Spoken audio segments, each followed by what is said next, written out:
In the end, even kings die. Not in battle, not in glory, but in chairs, in exile, in silence, surrounded by whispers, shadows, and the smell of old velvet. From strokes on the throne to heart attacks in back rooms, Britain's monarchs have fallen in ways history forgets to mention. 12 sovereigns, 12 endings, one crown that outlives them all. This is not a timeline. It's a quiet unraveling. Welcome to the strange, untidy deaths of every British king and queen since Britain became Britain, because the crown never dies, but everyone who wears it does. Before we dive in, take a second to subscribe if you love stories that peel back history's polished surface. We do this often, and it only gets stranger. While you're here, drop a comment. Where in the world are you watching from, and what time is it right now? Midnight in Manchester? Dawn in Delhi? 3 a.m. in silence you can't explain? Let's see who else is wandering through royal ghosts with you tonight. 1. Queen Anne, 1702-1714.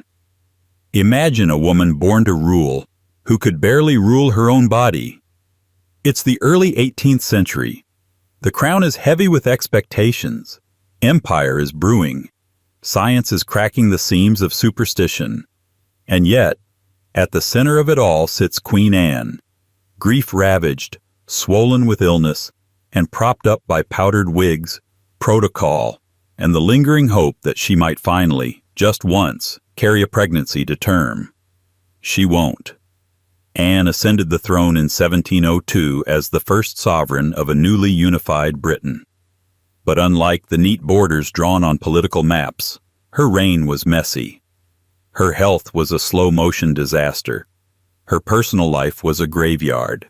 17 pregnancies, 17 burials, a woman whose womb never gave Britain an heir, but who somehow birthed an empire anyway. And when she died, at just 49 years old, few were surprised. She'd been dying in pieces for years. It started with a limp. Anne's decline wasn't theatrical. It didn't arrive suddenly in the form of a duel, a scandal, or a poisoned chalice at court. It came with the quiet indignity of swelling ankles and the kind of fatigue that felt like drowning while seated. She was already sick when she took the crown. Gout made walking difficult. Her legs puffed up and burned. Her weight fluctuated, ballooning over time into something tabloids, had they existed, would have gleefully speculated about. Modern historians played diagnosis detective. Lupus? Diabetes? Autoimmune disease? Pick your poison. Her doctors did, several times a day. But in public, Anne performed monarchy like a ritual of pain. She arrived in heavy gowns dripping in embroidery and sat because standing was too hard. Courtiers whispered. Satirists laughed. Diplomats from healthier-looking nations made note. The crown she wore didn't rest on her head. It strained her spine. The woman behind the mourning veil. Anne had once been charming. Witty, even. She had friends. One in particular, Sarah Churchill, Duchess of Marlborough, was her closest confidant and eventual nemesis. Their relationship began as girlhood friendship, grew into political alliance, and ended in bitter betrayal and venomous letters. Anne, for all her flaws, remembered slights like a royal ledger. Sarah, for all her power, overplayed her hand. Their falling out was public, messy, and heartbreakingly human. And it hurt Anne, which is a problem when you're already hurting everywhere. By 1710, Anne was withdrawing. From Sarah, from politics, from everything. Her ministers began governing around her. She still signed the papers, nodded at the correct intervals, but she was fading. Not quickly, just inevitably. By 1713, the woman who had once united England and Scotland under one monarchy could barely write her own name. But she tried, always tried. A monarch through pain is still a monarch. Doctors, leeches, and indignity medicine, in those days, was a grim theater. Bloodletting, purging, strange diets, even stranger tonics. Everything but actual help. Anne's doctors rotated through regimens like gamblers switching tables. Gout? Bleed her. Dropsy? Drain the fluid. Headaches? Opium. Weight gain? Blame gluttony. Prescribe fasting, and when that fails, more leeches. At one point, she reportedly suffered such severe edema, dropsy, that her coffin had to be custom-made, extra wide. Not because she was large, though she was, but because her body was drowning in its own fluid.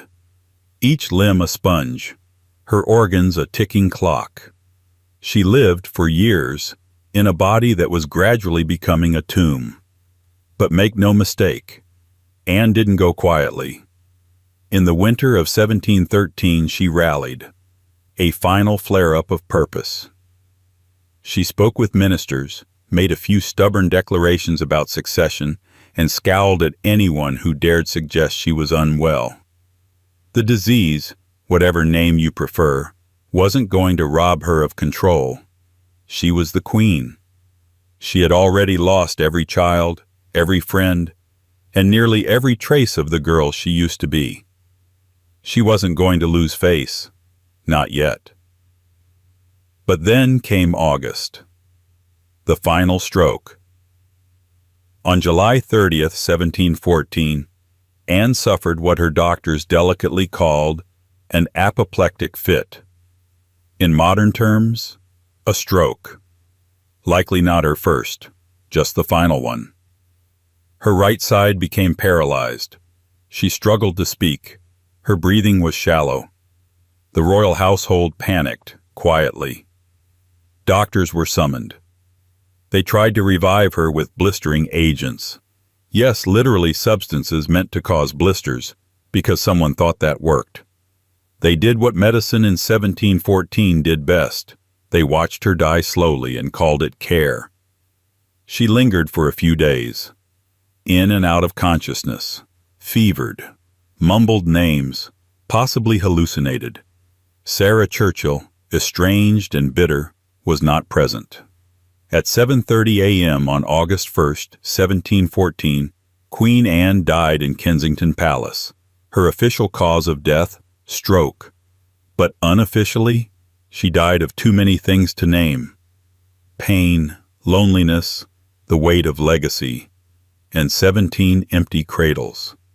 What they said after history has not been kind to Queen Anne. She's often dismissed as dull, passive, or simply unlucky.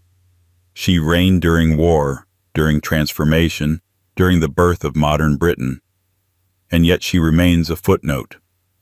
A queen remembered for her legs more than her laws.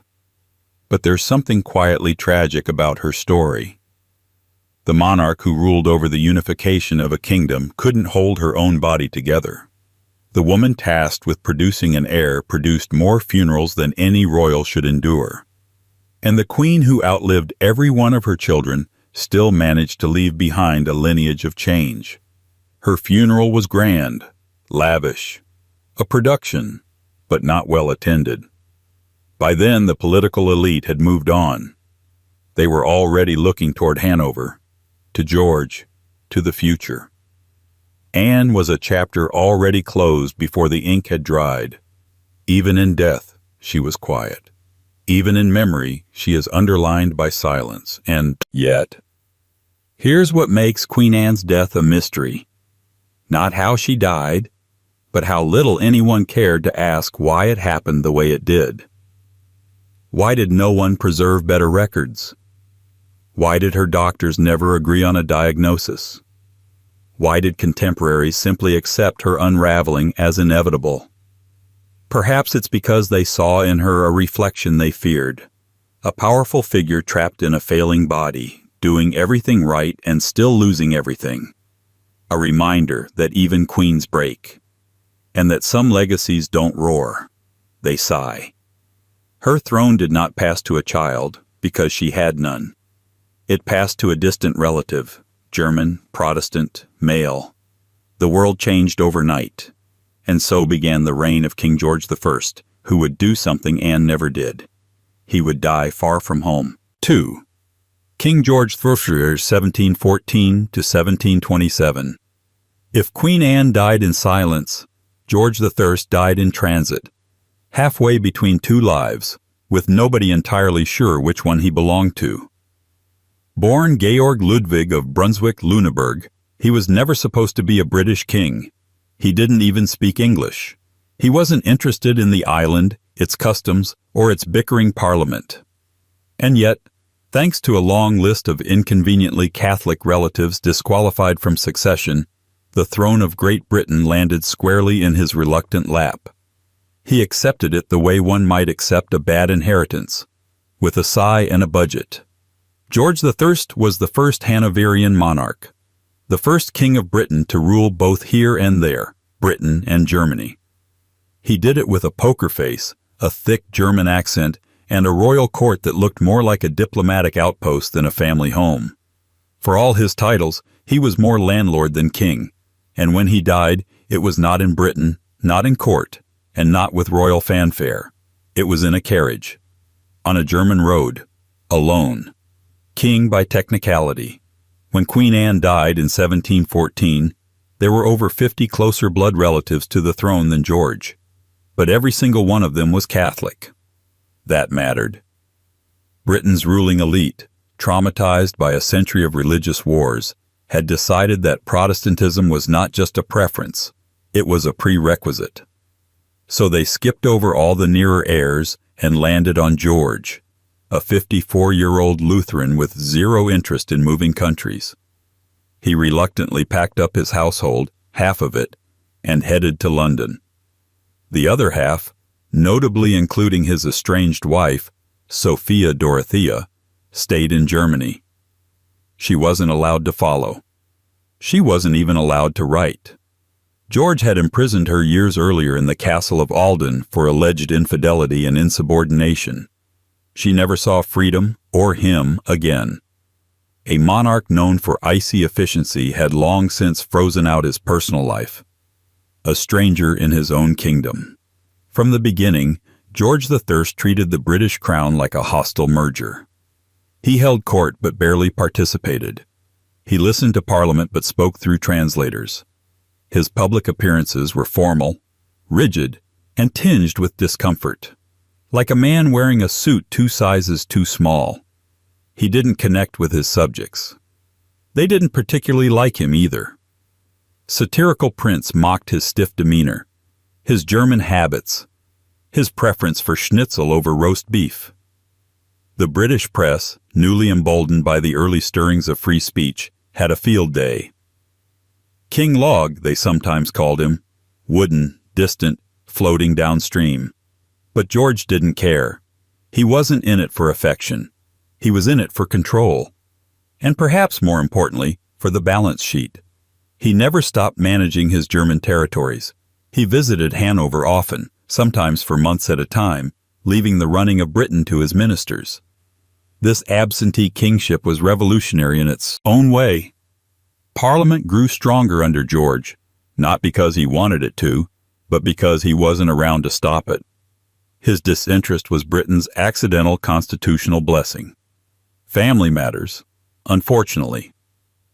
George's personal life was less a soap opera and more a slow-burning family Cold War. His relationship with his son, the future George II, was famously toxic. They disagreed on everything: policy, language, appearance, preferred foods, and particularly who deserved public attention. At one point, the two Georges argued so viciously over the baptism of a royal child that George I expelled his son and daughter-in-law from court. The younger George responded by becoming the center of a rival political circle. Britain had 2 courts, father and son, each sniping at the other like divorced monarchs in a very long custody battle. Courtiers picked sides. Ministers played both ends. The people, for once, preferred the son. It was monarchy as low-stakes civil war, the kind where nobody bleeds, but everyone gossips. And in this glacial battlefield of parental resentment, George I grew increasingly alone. His wife was imprisoned. His son hated him. His court was foreign. His people were indifferent. But he had one comfort: Hanover. Back home again. Throughout his reign, George made regular visits to Germany. His heart, some said, never left. He preferred the neatness of German administration, the familiarity of the language, and the freedom from British satire. In June 1727, he left again. By now, George was in his late 60s. Not young, but not especially frail. His health had held steady for years, well enough that few worried when he boarded his carriage to travel across the electorate of Hanover. It was routine, business as usual. But something went wrong on the road between Delden and Osnabrück. A headache, some slurred speech, maybe confusion, symptoms of something brewing quietly in the brain. He told his attendants he felt ill. They assumed it was fatigue. Then came the collapse. The carriage halted. George slumped. His breathing labored. They tried to revive him, but by the time help arrived, the king was unresponsive. He was taken to the bishop's palace in Osnabrück, barely conscious, and died in the early hours of June 11, 1727. Official cause of death: stroke. Apoplexy, they called it then. It was sudden, but not scandalous. No poisoning, no foul play, no dramatic betrayals. Just the quiet, clinical unraveling of a man whose heart may never have quite adapted to the weight of a foreign crown. The lonely aftermath. George's body was embalmed and returned to Hanover. Not London, not Westminster. He was buried in the Leinschloss in Hanover, far from the royal tombs of Britain. No majestic procession through London. No national day of mourning with black armbands and bowed heads. Just a muted departure, a footnote in foreign soil. Some in Britain were relieved. Others shrugged. The newspapers printed polite obituaries and moved on. It was the kind of death that didn't invite speculation, just disinterest. And that's the strange mystery of George I. How does a king die, mid-journey, with barely a ripple? How does the first monarch of a new dynasty, of a reshaped kingdom, leave so little personal legacy? Perhaps because George ruled not with ambition, but with obligation. He was a placeholder in his own story. The kind of ruler history respects, but does not remember. He consolidated the throne, established the pattern of constitutional monarchy, and inadvertently gave Parliament room to grow. But he did it all while looking the other way, and when he died, the carriage kept rolling. The silent carriage. It's a fitting metaphor, really. George died on a road, between two identities, between two nations, between father and son, between relevance and retreat. His death didn't change the course of history. It barely nudged the wheel. But it did pass the crown to someone far more interested in the British stage. Someone who knew the language, relished the attention, and had been waiting quite impatiently to take center stage. George II. A man who would do what his father never did, die dramatically. And as it turns out, unexpectedly, and quite literally, on the throne. If you're still here, you're exactly the kind of person we make these for. Curious, quietly obsessed, maybe just a little too awake. So go ahead and subscribe for more stories that live in the shadows of history. And tell us in the comments, where are you listening from and what time is it? Are you in Berlin at 2 a.m.?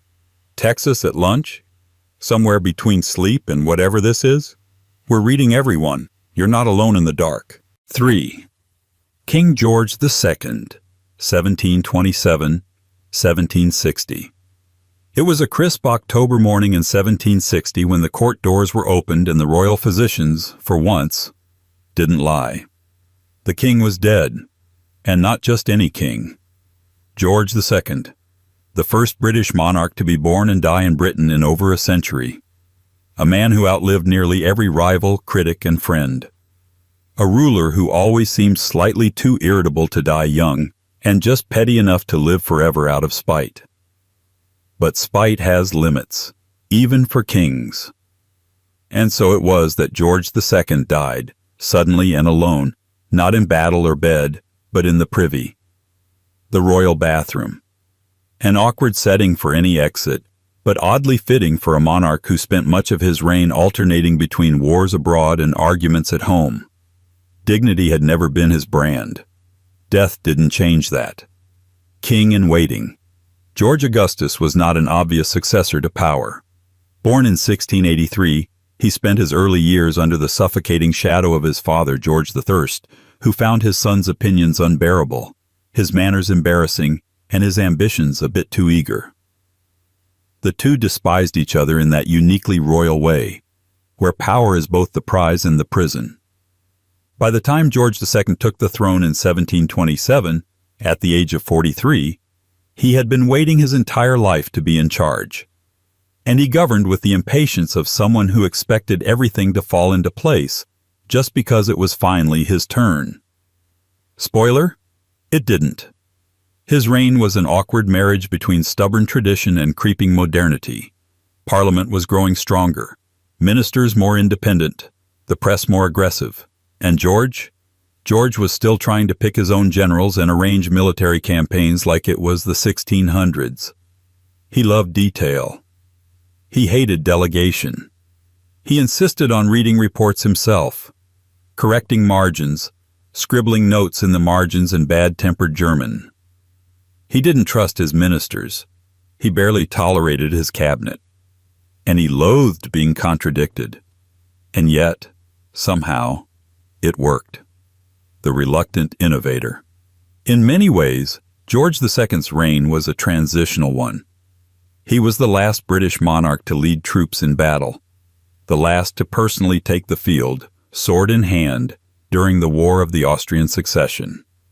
It was 1743, and George, then in his 60s, rode into the Battle of Dettingen at the head of his troops, a rare, bizarre return to medieval kingship. And then, he never did it again. Because the truth was, war had changed. So had monarchy. Britain was becoming a constitutional kingdom in practice, not just theory. The real power lay increasingly with the Prime Minister, a role George II initially despised, then tolerated, and eventually relied on. Especially one man, Robert Walpole. Walpole became the de facto head of the British government, not because George liked him, he didn't, but because the alternative was chaos. And George, for all his temper, didn't like chaos. He liked order, hierarchy, predictability. The irony, of course, was that while George clung to the past, his reign quietly built the foundation for a modern British state, not by intention, but by necessity. He was the reluctant midwife to a new era. Royal fireworks and personal frost, George II was not a warm man. Courtiers found him short-tempered, abrupt, and prone to barking orders like a drill sergeant. His public image wavered between grumpy grandfather and obsessive micromanager. He wasn't flashy. He didn't throw lavish parties or parade around in flamboyant fashion. He preferred routines. Early morning walks, precise meal times, carefully scheduled royal appearances, always short and efficient. But occasionally, a different side slipped through. He loved music, especially the works of George Friedrich Handel. In fact, it was for George II that Handel composed the music for the royal fireworks in 1749, a bombastic pyrotechnic affair that lit up London's skies and nearly set the staging pavilion on fire. A fitting metaphor, perhaps, for George himself, dignified, composed, and one misstep away from explosion. His marriage, unusually for the time, was monogamous and reportedly affectionate. Caroline of Ansbach was his intellectual equal, political advisor, and emotional anchor. When she died in 1737, George was devastated. He refused to remarry. He continued speaking of her as if she were merely out of the room, and ordered that when he died, the sides of their coffins be removed so they could lie together, undivided by stone. For a man who struggled to express warmth in life, it was a rare gesture of romantic permanence. But behind that sentimentality was a rising undercurrent of physical decline. The slow erosion. George II aged like someone who resented the very idea of mortality. He kept up his routines into his 70s. Long walks, state functions, handwritten notes to ministers scrawled in aggressive German script. He loathed the idea of appearing frail. He refused wheelchairs, refused to be carried, refused to rest even as his vision dimmed and his hearing faded. He mocked his doctors. They feared him. His courtiers tiptoed. His son, Frederick, Prince of Wales, remained estranged. Their relationship was a copy-paste of George's own history with his father, distant, formal, bitter. But fate has a twisted sense of humor. Frederick died suddenly in 1751, 9 years before his father. George reportedly wept, not from grief perhaps, but from the disorienting realization that the pattern had broken. He had outlived his heir, and so the crown would not pass to his son, but to his grandson, the future George III. A quiet boy, painfully shy, with none of the fire George II had always demanded of his offspring. He watched him closely, with suspicion, perhaps with fear, because George II knew something his grandson didn't yet. Monarchy doesn't just demand obedience, it demands stamina. And that, more than anything, was beginning to slip the last morning. October 25, 1760, began like any other day in Kensington Palace. George II, 76 years old, rose early as usual, drank his cup of chocolate, dressed with meticulous formality, spoke a few words to his valet, then excused himself to the privy. A few minutes later there was a thud. His valet, concerned by the sudden silence, entered the room and found the king collapsed, unconscious. The royal physicians were summoned immediately. They did what royal physicians do best. They stood, took notes, and offered theories after the fact. But George was already gone. The autopsy, rare for a king at the time, revealed the cause. An aortic aneurysm. The wall of the heart had ruptured. A natural death, though sudden, likely painless. A quiet internal failure, made more ironic by the setting. The most private of rooms, the least regal of places. But what else could anyone expect? George II had always been a man of contradiction. Fierce in public, fragile in private. Traditional in instinct, modern in effect. His death was not tragic, nor mysterious in the forensic sense. The mystery, rather, was how much of the modern monarchy had been shaped by a man so determined to resist change. What he left behind. At the time of his death, George II had ruled for 33 years. He had seen Britain through wars, economic upheavals, colonial expansion, and the growing pains of representative government. He had maintained the stability of the Hanoverian succession, fortified Britain's financial infrastructure, and managed to avoid major scandals despite a court full of combustible personalities.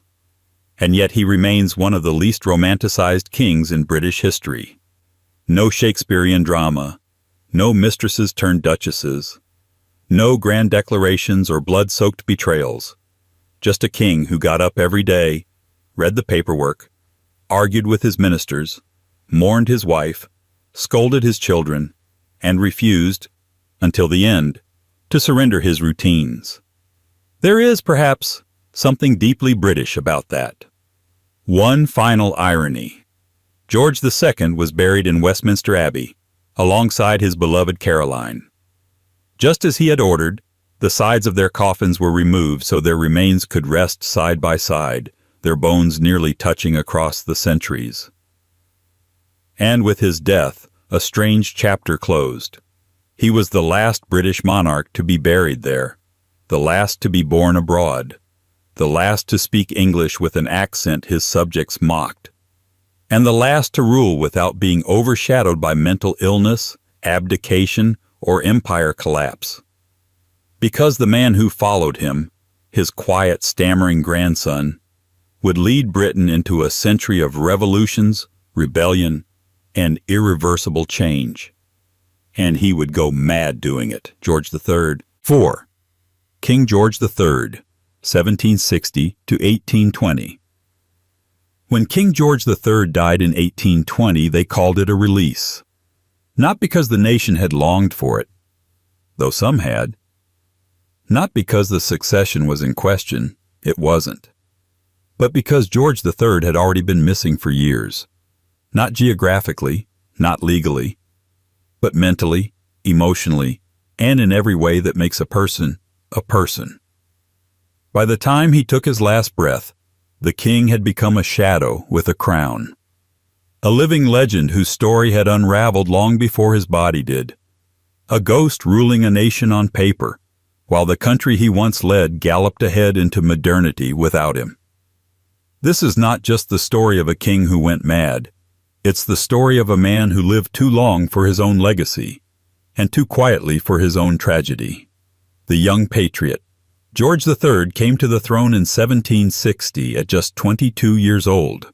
He was the first Hanoverian monarch born in Britain, the first to speak English as his first language, the first to call himself, unironically, British. And he meant it. From the beginning, George styled himself not as a foreign prince, but as a native king, one of the people. He spoke of duty, of virtue, of moral order. He wanted to be not merely a figurehead, but a working sovereign. Not just a man with a crown, but a man with a plan. He read deeply. He debated with ministers. He demanded regular updates on legislation, agriculture, and even weather patterns. He was, by all accounts, genuinely interested in governing. Too interested, perhaps, because Britain, by then, was becoming allergic to kings who took an active hand in politics. Parliament had grown in strength. The prime minister was no longer optional. And the idea of a monarch who cared, really cared, was starting to feel old-fashioned. Still, George persisted, until persistence turned into resistance, and resistance turned into rupture. The American miscalculation. You know how this goes. America, rebellion, tea in harbors, fire in streets, founding fathers scowling under powdered wigs. To many, George III became the villain of the American Revolution, the tyrant in the Declaration of Independence, the man who refused his assent to laws the most wholesome and necessary for the public good. To the British, he was something else. Stubborn, yes, but not malicious. A monarch who couldn't understand why the colonies, which had thrived under imperial structure, suddenly wanted out. He took it personally, and politically. He saw their rebellion not just as disloyalty, but as a threat to the idea of ordered freedom, the kind he believed he had been appointed by God to protect. George wasn't a despot. He was a constitutional monarch who deeply believed in the Constitution. But he didn't believe in chaos disguised as liberty, and to him, that's what the American Revolution was. So he fought, and lost. In 1783, when Britain formally recognized American independence, George was humiliated, not deposed, not weakened, but wounded, permanently. The loss haunted him, not as a geopolitical defeat, but as a personal failure of stewardship. Something had broken. The world, once so orderly, no longer obeyed. It would not be the last time. The king in his mind. By the late 1780s, people close to George began noticing something. At first it was subtle, mood swings, rambling speeches, sleep disturbances, a tendency to repeat himself in official meetings. Then it worsened, talking for hours without pause, writing obsessively, occasionally becoming confused about where he was. His doctors panicked quietly. Parliament whispered loudly. By 1788, George was declared unfit to rule, albeit temporarily. The Regency crisis had begun. For months, A government in limbo debated whether the Prince of Wales, George's son and frequent adversary, should become acting monarch. The political drama was Shakespearean. Rival factions, court gossip, rumors of abdication, and a deeply uncomfortable public fascination with the king's condition. But then, suddenly, George recovered. He resumed duties, attended Parliament, even made public appearances. The crisis ended as strangely as it began. Some called it a miracle, others a reprieve. But no one believed it was over, diagnosing a monarch. Centuries later, historians and medical experts would comb through records of George's symptoms. Some argued for porphyria, a rare hereditary disorder that affects the nervous system. Others posited bipolar disorder or a form of late-onset schizophrenia. A few suggested mercury poisoning from treatments prescribed by his well-meaning but misguided physicians. In truth, we'll never know. Because what mattered wasn't the diagnosis. It was the visibility. George's madness, if we must call it that, was public, spectacular, documented in excruciating detail by ministers, staff, and the press. His illness was dissected in cartoons and pamphlets. He became a symbol, either of regal endurance or monarchical decay, depending on whom you asked. But behind the caricature was something quieter, a man who tried for decades to hold on to order, to family, to sanity, a man who loved music, literature, agriculture, who planted trees and read treatises, who believed in moral virtue even as his own mind betrayed him, a man who, in lucid moments, knew what was happening to him and feared it. That may be the cruelest part of all. The long goodbye. By 1810, George suffered a final and irreversible breakdown. He was 72. His beloved daughter, Princess Amelia, had just died, and something in him collapsed. He never recovered. For the next 10 years, George III lived in seclusion at Windsor Castle, blind, deaf, delirious, unable to recognize his own children. He would hum tunes to himself, speak to people who weren't there, and shuffle slowly through the halls in search of things that hadn't existed in decades. He outlived his wife, outlived his youngest daughter, outlived his reign, a king only in name. Meanwhile, his son, George IV, ruled in his place as Prince Regent, lavish, cynical, and wildly unlike his father in every way. Britain entered the Regency era, a time of excess, scandal, and flamboyant fashion, all playing out while the real king whispered to shadows behind closed palace doors. There's a peculiar sadness in this image.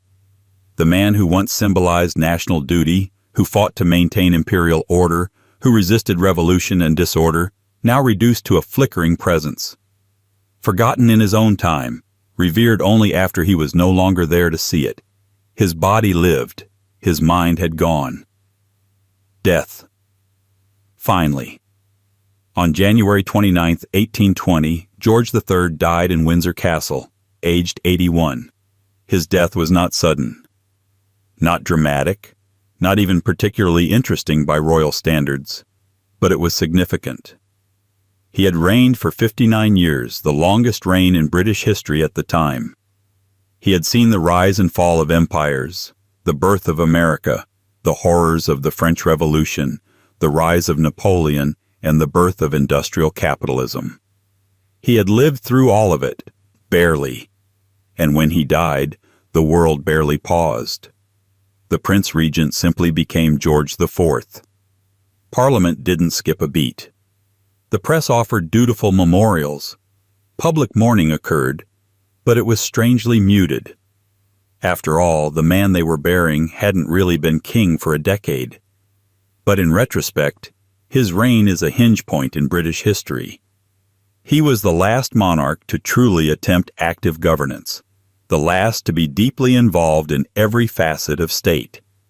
After him, the monarchy would become more symbolic, more ceremonial, not by decree, but by design, by necessity. Because George III had shown the danger of a king who cared too much. The haunted legacy. George III left behind more than a crown.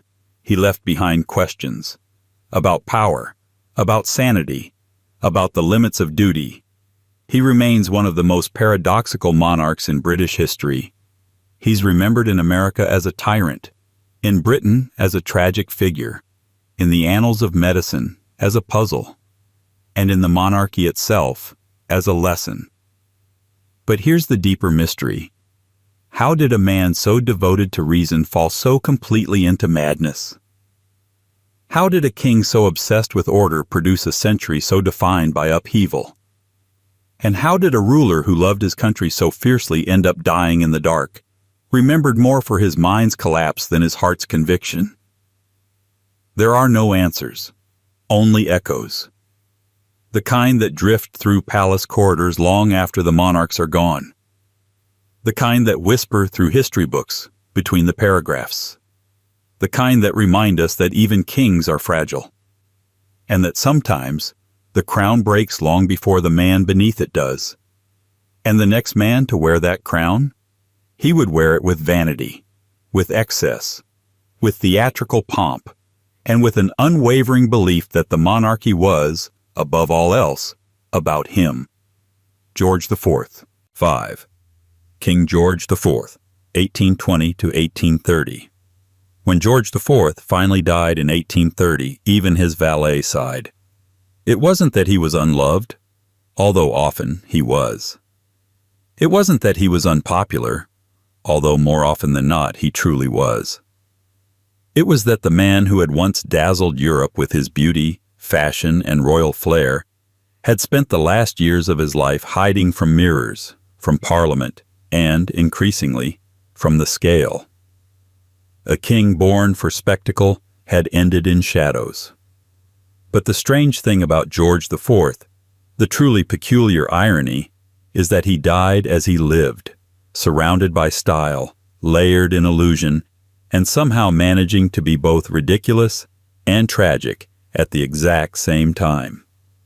The history books often skip him, or worse, reduce him to a cartoon, a bloated figure in silk, drunk on luxury and regret. But underneath the brocade and bravado was a deeply anxious man, fragile, extravagant, and constantly rehearsing for a performance that had ended long ago. His death didn't shock the nation. But his life? That was a performance few forgot. The Prince of Wales. Yes, Wales, not Wales. That was the nickname the press gave him in later years, when his once adored physique had turned traitorous and the country's affection had turned to scorn. But back when he was still the Prince of Wales, young George was something entirely different. He was the royal heartthrob of late 18th century Europe.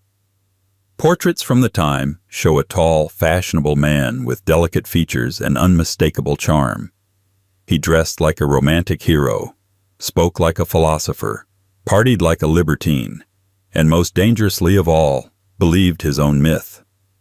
He built Carlton House into a palace of refined taste. He supported the arts, championed architecture, and corresponded with the kind of intellectuals who liked to drink wine at candlelit tables while debating the morality of empire. And of course, he fell in love, not with a princess, not with a duchess, but with a Catholic widow named Maria Fitzherbert. A woman he married in secret, in defiance of British law, royal tradition, and his own father's rage. The marriage was never officially recognized. Parliament ignored it. George himself would later pretend it never happened. But it did. And perhaps it was the last time George did something purely for love, rather than image. After that, image won. Every time. The Prince Regent George spent 9 years as king in name, but he spent 20 as king in all but name. In 1811, with his father, George III, locked in permanent mental decline, George was appointed Prince Regent, effectively running the kingdom while wearing the crown in rehearsal. And for a time it suited him. He hosted balls, commissioned art. Oversaw the building of the Brighton Pavilion, a structure so bizarrely ornate it looked like someone had melted an Indian temple over a French chateau. He encouraged literary culture, read deeply, and styled himself as a modern Renaissance monarch. But beneath the silks and salons, Britain was burning. The Napoleonic Wars raged across Europe. The economy flailed. The Luddites smashed machinery in the Midlands. The gap between rich and poor widened by the day. And George, already drinking too much, already in chronic pain, already alienated from his wife, retreated into a life of expensive distraction. His father had gone mad in isolation. George, by contrast, drowned in attention. But neither was really ruling. That whole Queen thing. The marriage of George IV and Caroline of Brunswick may be the most awkward royal pairing in British history, and that's saying something. They were married in 1795. They hated each other immediately. She thought he was vain and shallow. He thought she was coarse and foreign. He showed up drunk to the wedding. She cried through the vows. They produced one child, Princess Charlotte, before separating permanently. George tried everything to keep Caroline out of public life. Caroline tried everything to embarrass him. When he finally became king in 1820, George tried to legally strip her of her title as queen consort. Parliament held an actual trial. Public, humiliating, and deeply divisive. The people sided with Caroline. The press eviscerated George. In the end, the charges were dropped. Caroline technically remained queen. She died a year later, barred from entering Westminster Abbey for George's coronation, standing outside the gates while the orchestra played triumphantly inside. George's reign was barely a year old. His popularity had already bottomed out. The king who hid. For most of his 10-year reign, George IV was absent. Not in the legal sense. He still signed the necessary papers, still appointed ministers, still nodded at the right moments in the Privy Council. But he had withdrawn from the world that once adored him. Physically, he was falling apart. Decades of overeating, drinking, and medicinal treatments had left him barely mobile. He suffered from gout, dropsy, what we now call edema, and what today would likely be diagnosed as severe cardiovascular disease. His once famous face was now puffy and blotched. His hands trembled. His legs could barely carry him. He wore corsets under his clothing to support his torso. His meals were extravagant, turtles, hams, custards, but his digestion was slow and painful. Doctors bled him regularly, prescribed laudanum, recommended endless rest. He obeyed selectively. He mostly remained indoors. Curtains drawn, mirrors covered, visitors kept to a minimum. Ministers met with him in dimly lit rooms, reporting that the king often dozed off mid-conversation or rambled incoherently about the past. Some blamed the painkillers, others, the loneliness. But most simply stopped asking. George had become a king of illusion, present in name, but absent in will. The national joke. By the late 1820s, George IV was a punchline. Political cartoons showed him as a bloated, debauched relic. Poets mocked his extravagance. Newspapers circulated rumors about his weight, his mistresses, his ghost marriage to Maria Fitzherbert. Even his own court was tired. His brothers waited impatiently for him to die. Parliament moved forward with reforms he had tried to block. And the people? They simply stopped noticing. It was a long, slow erasure. He had once envisioned himself as a modern Caesar, a figure of taste, strength, and imperial grandeur. Instead, he became a symbol of decay, a cautionary tale dressed in diamonds. But then, in 1830, his heart gave out.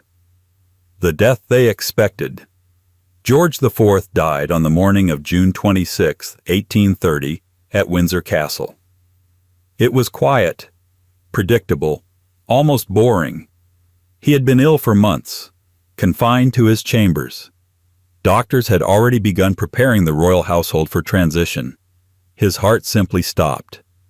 The official cause of death was listed as cardiac failure, worsened by years of obesity, gout, and other chronic conditions. No drama, no scandal, no sudden twist of fate, just an exhausted body calling time on an overlong play. He was 67 years old, and looked older. His funeral, while properly conducted, lacked the fanfare he might have once demanded.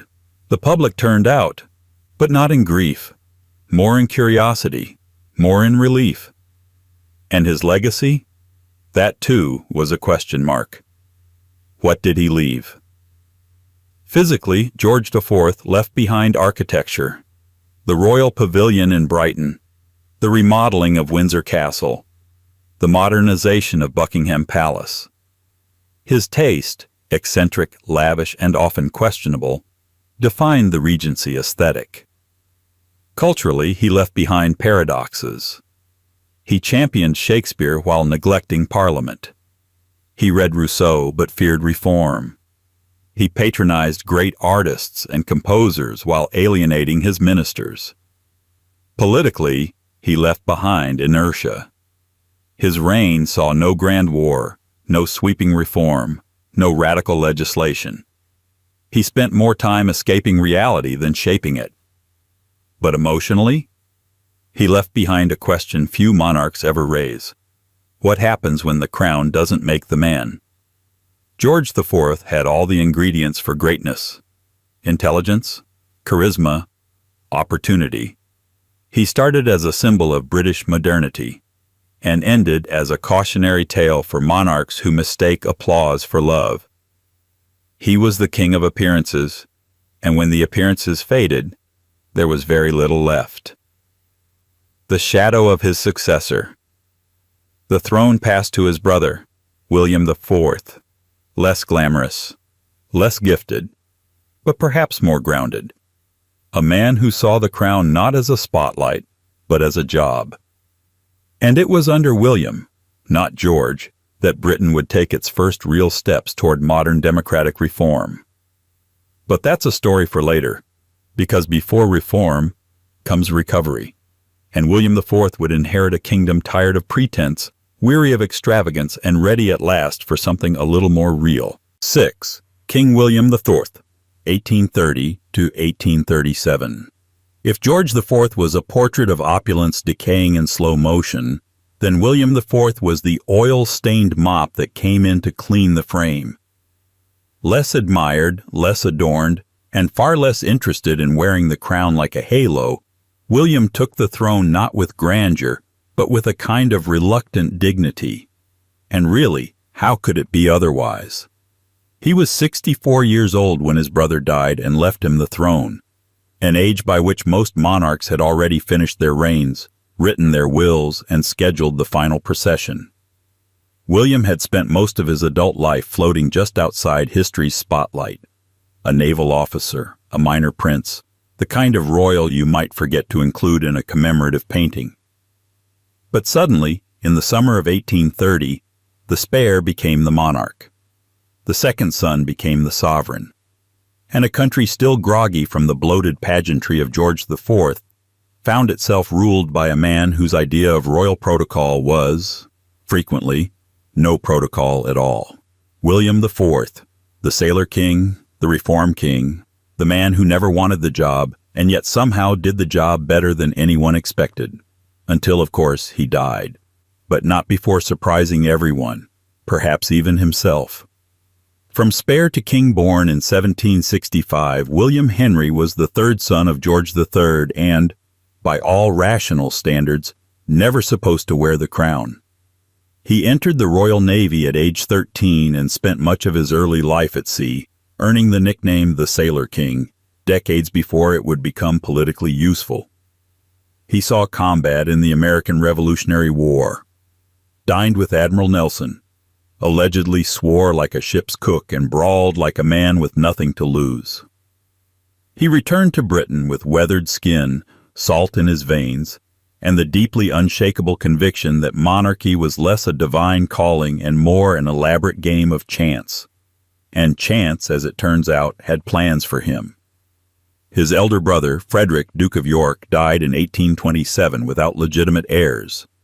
George IV had only one child, Princess Charlotte, who had tragically died in childbirth in 1817. That left William, the rough-edged naval veteran, as the next in line. A man who'd once lived with an actress, fathered at least 10 illegitimate children, and had been gently retired to the background of royal life, was now the future of the British monarchy. No one was quite sure how to feel about it. Least of all William. Coronation without ceremony. George IV had spent years planning his coronation. His robes were embroidered with gold. His crown was redesigned. His banquet lasted hours. William IV, by contrast, considered the whole affair deeply unnecessary. He skipped the banquet entirely, ordered the expenses slashed, wore ceremonial robes that looked like they'd been borrowed and returned late.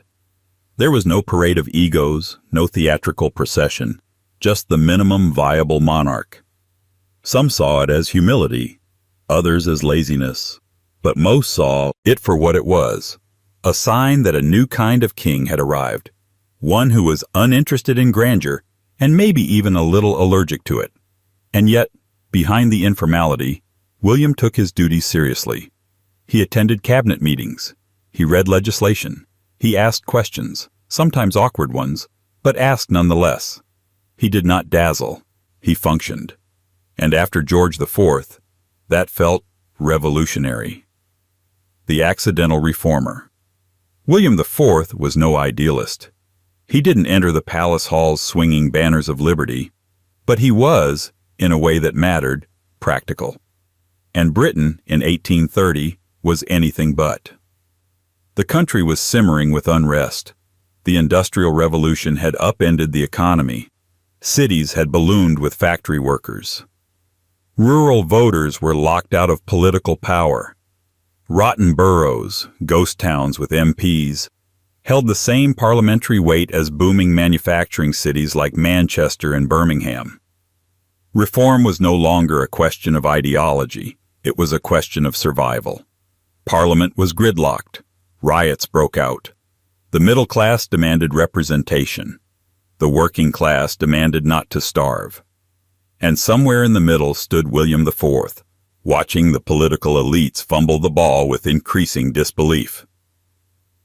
In 1831, when the House of Lords rejected a crucial reform bill, William did the unthinkable. He agreed to dissolve Parliament. The move was constitutional, but bold. It triggered a snap election. Reformers won in a landslide.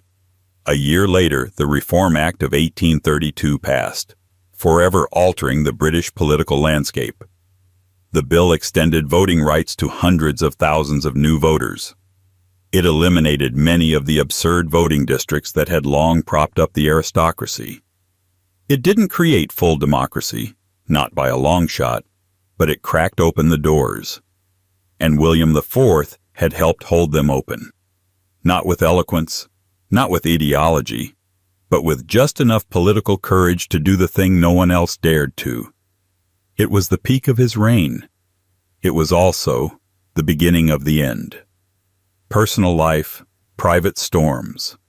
If William IV brought a kind of salt-of-the-earth realism to his public duties, his personal life remained far more chaotic. He had spent over 20 years with Dorothea Jordan, a popular Irish actress with whom he fathered 10 children, known collectively as the Fitzclarences. Though never married, theirs was a genuine partnership by most accounts. She supported his naval career. He supported her acting. They lived together, raised their children, and scandalized the court. But when it became clear that William might actually inherit the throne, the relationship was quietly severed.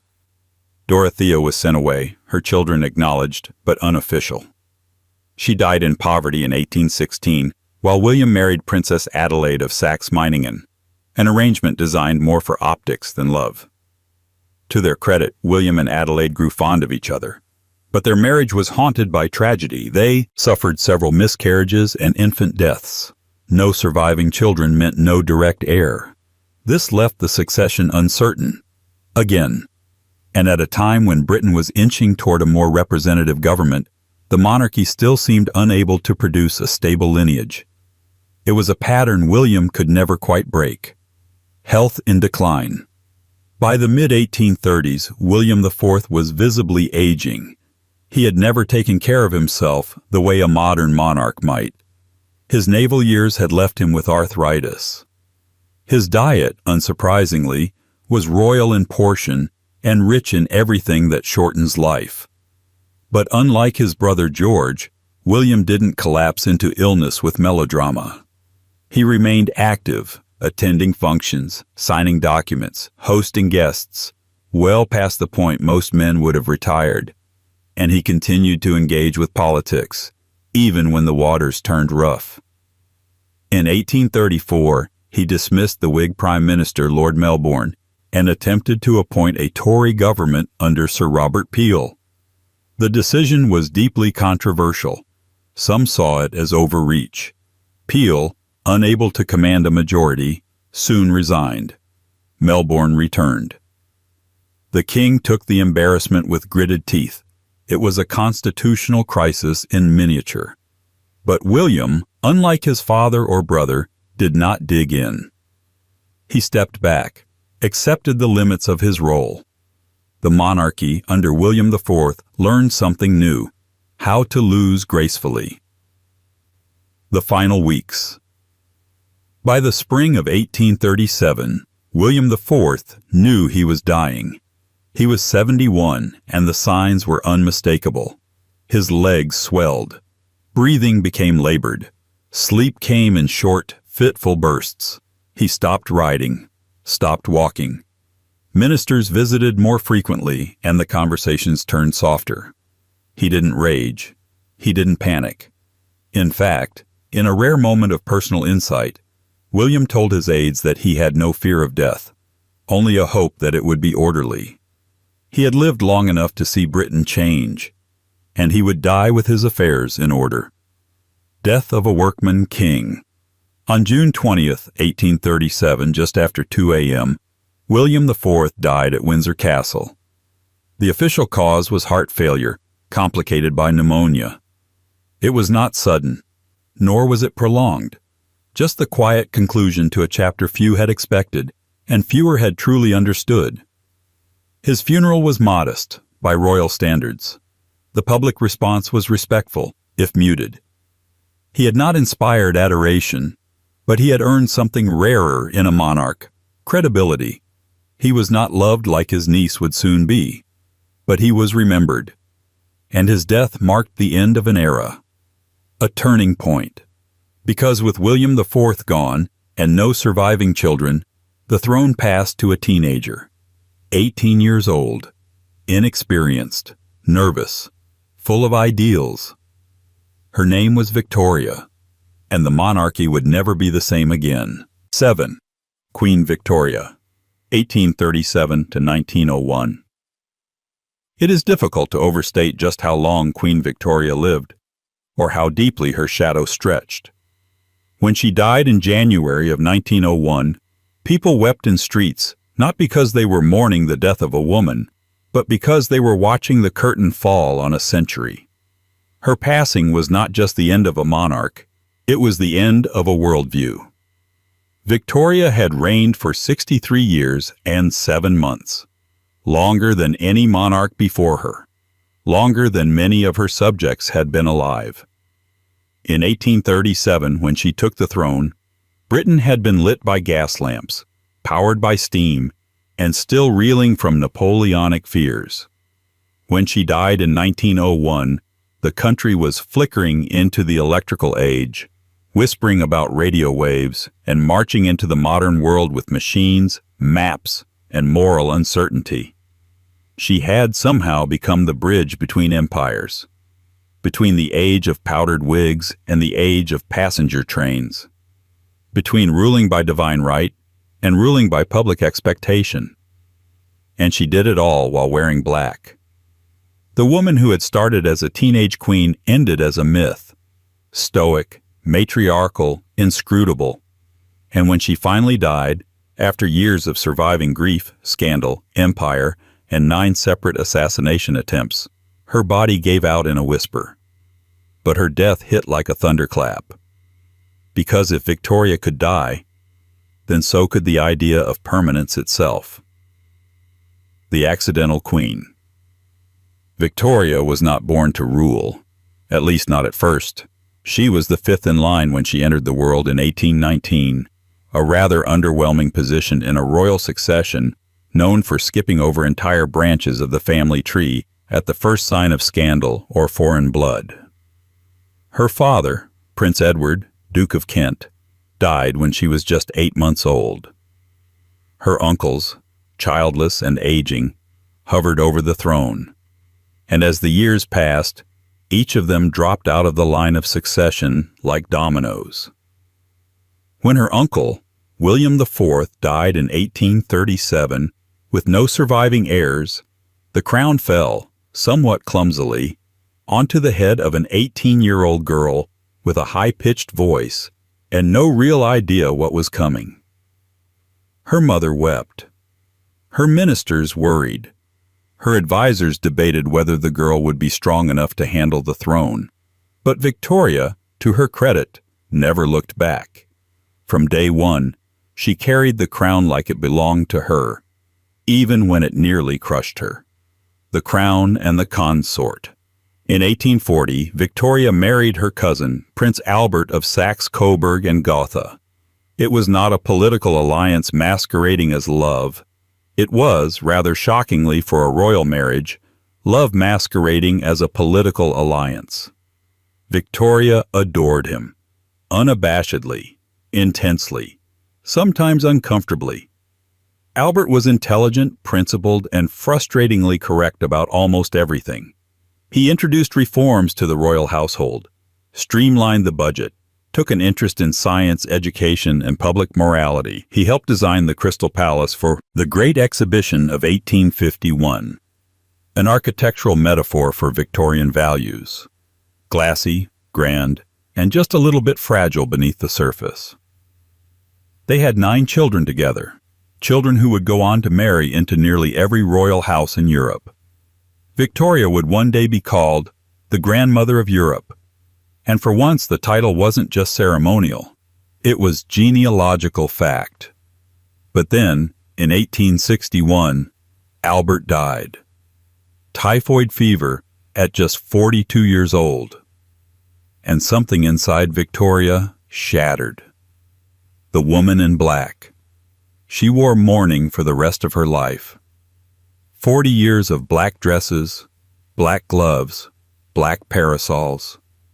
She withdrew from public life for a time, refusing appearances, skipping parliament openings, shuttering herself in her estates.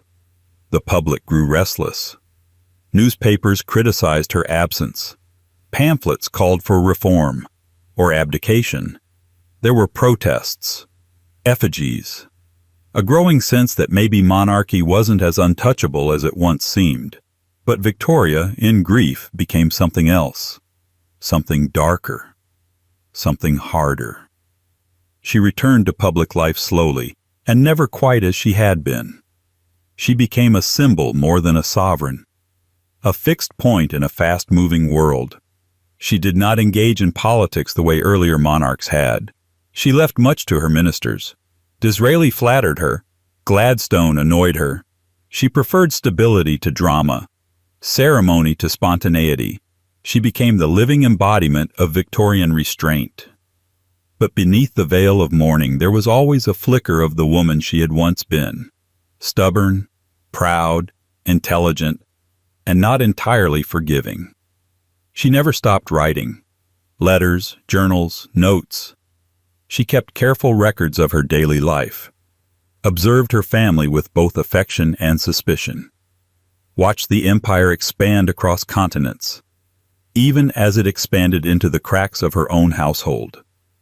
Her grief became her identity, and in becoming it, she transformed mourning into monarchy. Empress of half the world.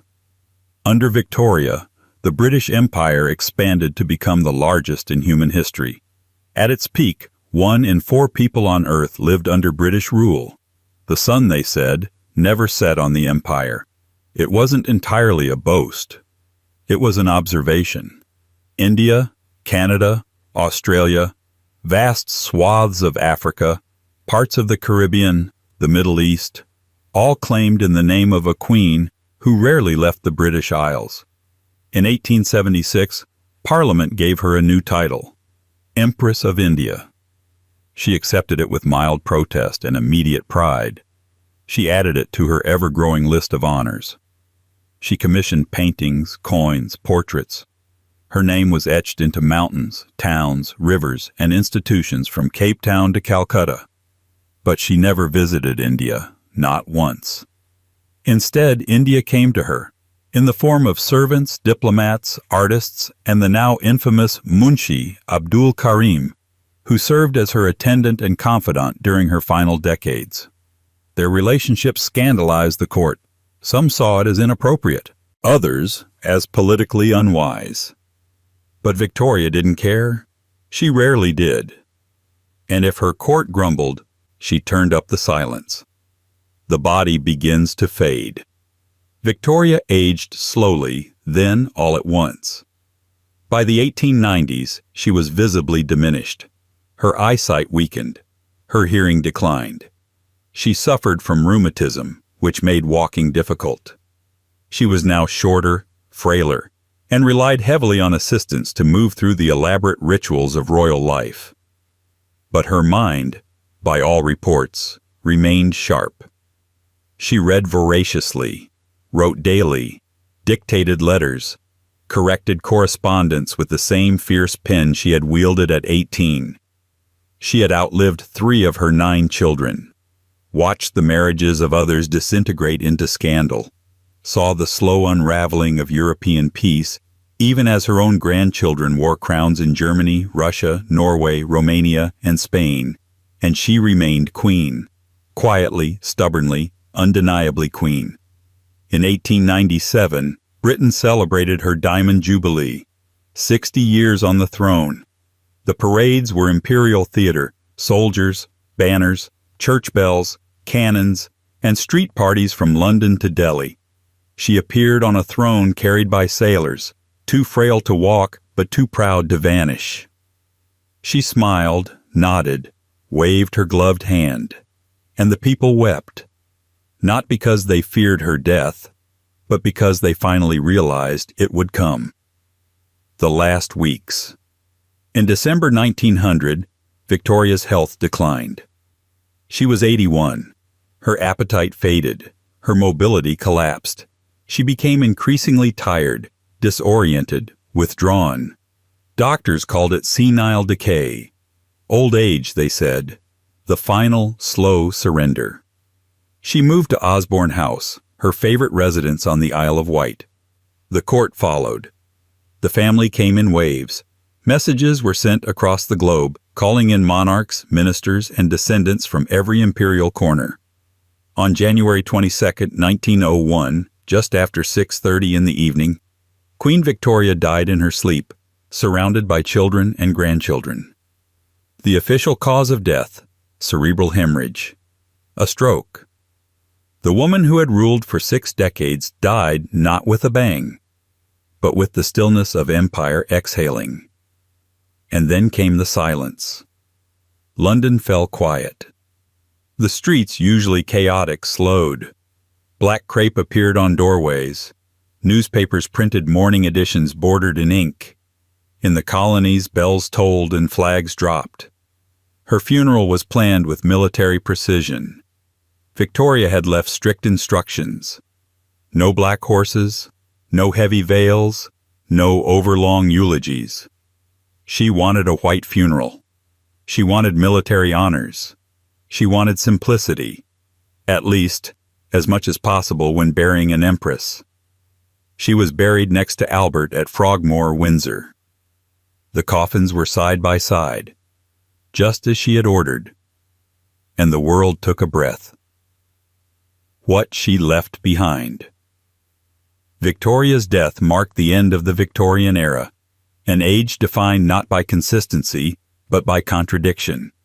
It was a time of industrial triumph and social repression, scientific advancement and colonial exploitation, moral rigidity and private vice, grand architecture and deep poverty, progress and pain. All of it presided over by a woman who never invented the era, but came to symbolize it nonetheless. She ruled longer than any British monarch before her, left behind more descendants than any monarch since Charlemagne, became a myth while still alive, and a mystery long after her death. And the strangest thing of all? For a queen who defined an age, her death felt oddly quiet, like the end of a long letter, or the turning of a heavy page, because what came next was something entirely new, a 20th century, an uncertain monarch, and a son who had spent his entire life waiting in the wings. Too long, perhaps, for greatness. King Edward VII. 8. King Edward VII, 1901-1910. When King Edward VII finally inherited the throne at the age of 59, many in Britain assumed his reign would be short, ceremonial, and, most likely, forgettable. After all, he had waited longer than any heir in British history to become king. For 6 decades, he had stood in the enormous shadow of his mother, Queen Victoria, who didn't so much reign as she hovered, a black-veiled emblem of duty, permanence, and national grief. Edward, by contrast, had been known as something else entirely. Bertie, a charming rogue, a playboy prince, a man whose life had been defined more by cigars and scandals than policy or principle. He was not, by most accounts, anyone's ideal monarch. But history has a fondness for subversion. Because King Edward VII, underestimated by nearly everyone, including himself, would turn out to be something unexpected, a shrewd, pragmatic modernizer, a diplomatic bridge between fading empires, a monarch who redefined what it meant to be royal in the 20th century. And then, just as abruptly as he entered history's main stage, he was gone. The heir who waited. Edward was born in 1841, the second child and first son of Queen Victoria and Prince Albert. From birth, he was groomed to be king, but no one could have predicted just how long that grooming would last. His mother, Victoria, adored his older sister Victoria, Vicky, and saw in her a reflection of Albert's intellectual seriousness. Bertie, on the other hand, was a disappointment almost from the moment he learned to walk. He was not scholarly, he was not disciplined. He preferred people to books, social conversation to statecraft, amusement to study. Prince Albert tried to drill virtue into him with a militaristic education regimen. Bertie resisted it with quiet rebellion. The more Albert pressed, the more Bertie slipped away into parties, flirtations, and the kind of aristocratic distractions that made London's high society whisper with equal parts outrage and delight. By the time Albert died in 1861, after a bout of illness some claimed was worsened by stress over Bertie's behavior, Queen Victoria was inconsolable, and she blamed her son, directly and indirectly, for the loss of her beloved husband. Thus began the long exile. Bertie was included in royal functions, but rarely in royal decision-making. Victoria kept him at arm's length, treating him as both liability and inevitability. He would be king, yes, but not while she was alive, and she lived, and lived, and lived.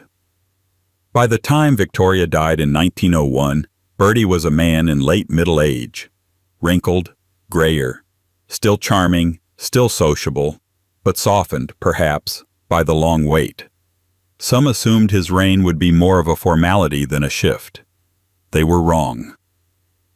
The unexpected King Edward took the name Edward VII, not Albert Edward, as some had expected, and immediately began reshaping the monarchy in his image.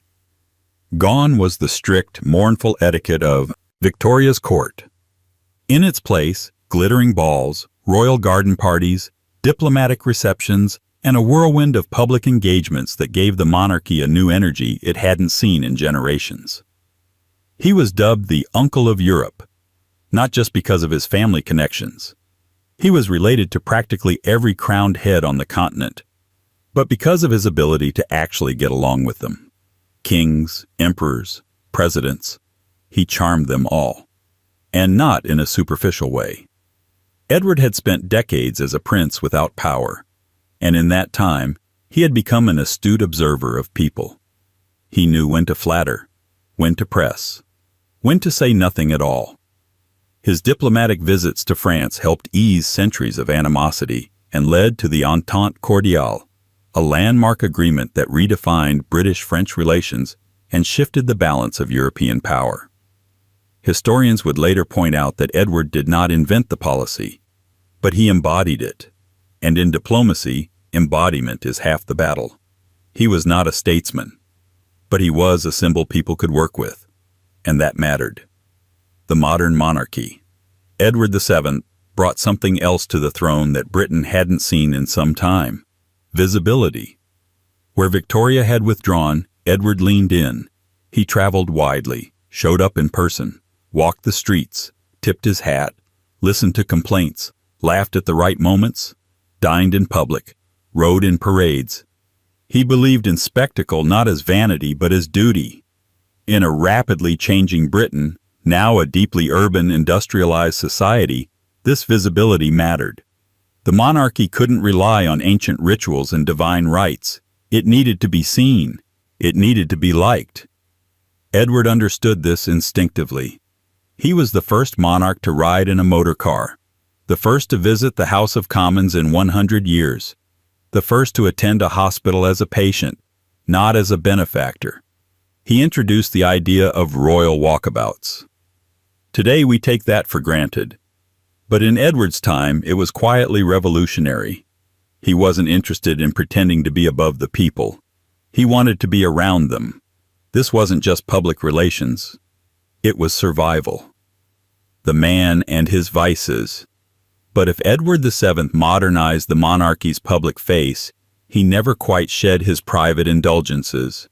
He smoked constantly, cigars and cigarettes alike, ate with enthusiasm, drank freely, gambled occasionally, maintained friendships with women whose names the court didn't care to mention out loud. He was not a moralist. He was not austere. He was in many ways a relic of the aristocratic 19th century, even as he presided over the dawn of the 20th. And yet, he was liked. There was something disarming about his transparency. Unlike his mother, Edward did not pretend to be a symbol of piety or restraint. He was fully human, with appetites and contradictions. He gave medals with one hand and poured brandy with the other. He promoted public health reforms while puffing on a cigar. He attended church with perfect posture and then gossiped afterward over roast duck. And somehow, it worked. The country didn't love him in spite of his flaws. They loved him with them. Perhaps because, after 63 years of cold formality, Britain was ready for a monarch who looked like he could sit at your dinner table, then pick up the bill. The final year. By 1909, the strain was catching up with him. Edward was visibly aging. He wheezed, coughed, walked with increasing difficulty. He suffered from bronchitis and other respiratory problems. His doctors urged rest. He ignored them. The country was also entering a period of growing political tension. A constitutional crisis was brewing over the House of Lords and the government's ability to pass a budget. The Liberal government, led by H. Asquith and backed by David Lloyd George, was proposing social reforms and taxes on the wealthy. The aristocracy, many of them Edward's peers, were pushing back. Edward was not a policy man, but he understood stakes. He tried to mediate. Behind closed doors, he spoke to party leaders, urged compromise, warned of instability. But his own stability was slipping. By May 1910, he was ill enough that ministers grew visibly concerned. He continued working, reading telegrams from his bed, speaking with aides. He told his doctors, "I shall not give in. I shall go on. I shall work to the end." And he did. The quiet collapse. On the evening of May 6, 1910, Edward VII suffered several heart attacks in quick succession. He lost consciousness but briefly revived. He asked after his horse that had just won a race. He listened to his son, soon to be George V, read aloud the day's political dispatches. And then, quietly, he slipped away. At 11:45 p.m., the king was declared dead. Official cause, heart failure, complicated by chronic bronchitis. He was 68 years old and had reigned for just over 9 years. The world reacts. His death marked the end of the Edwardian era, a brief, glittering, contradictory moment in British history that would later be remembered with both nostalgia and melancholy. Within months, Europe would begin accelerating toward the catastrophe of World War I. The alliances Edward had helped stitch together would fray and snap. His nephew, the German Kaiser Wilhelm II, would become Britain's greatest enemy.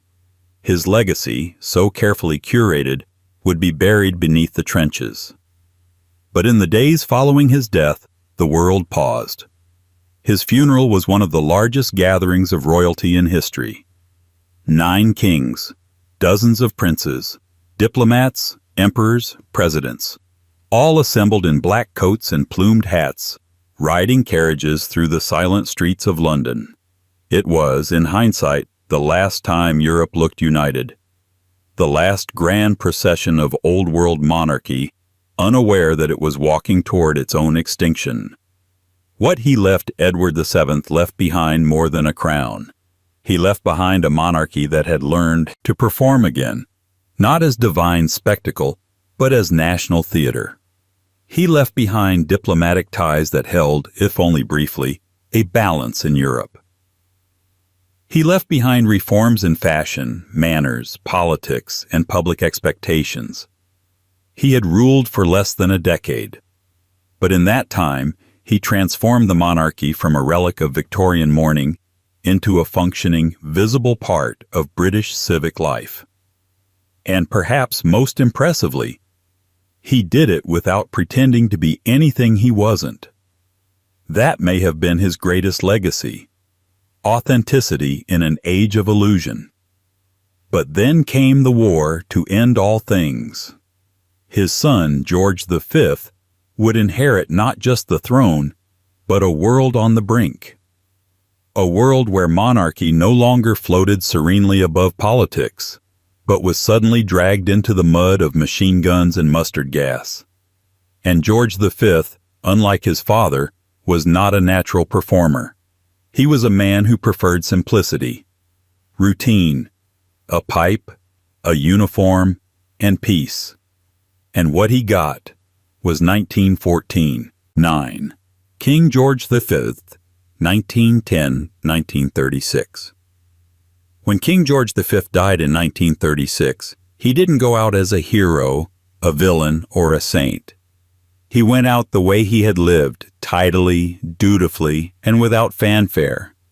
And yet, behind the neat exit and the clipped mustache was one of the most consequential reigns in the history of the British monarchy.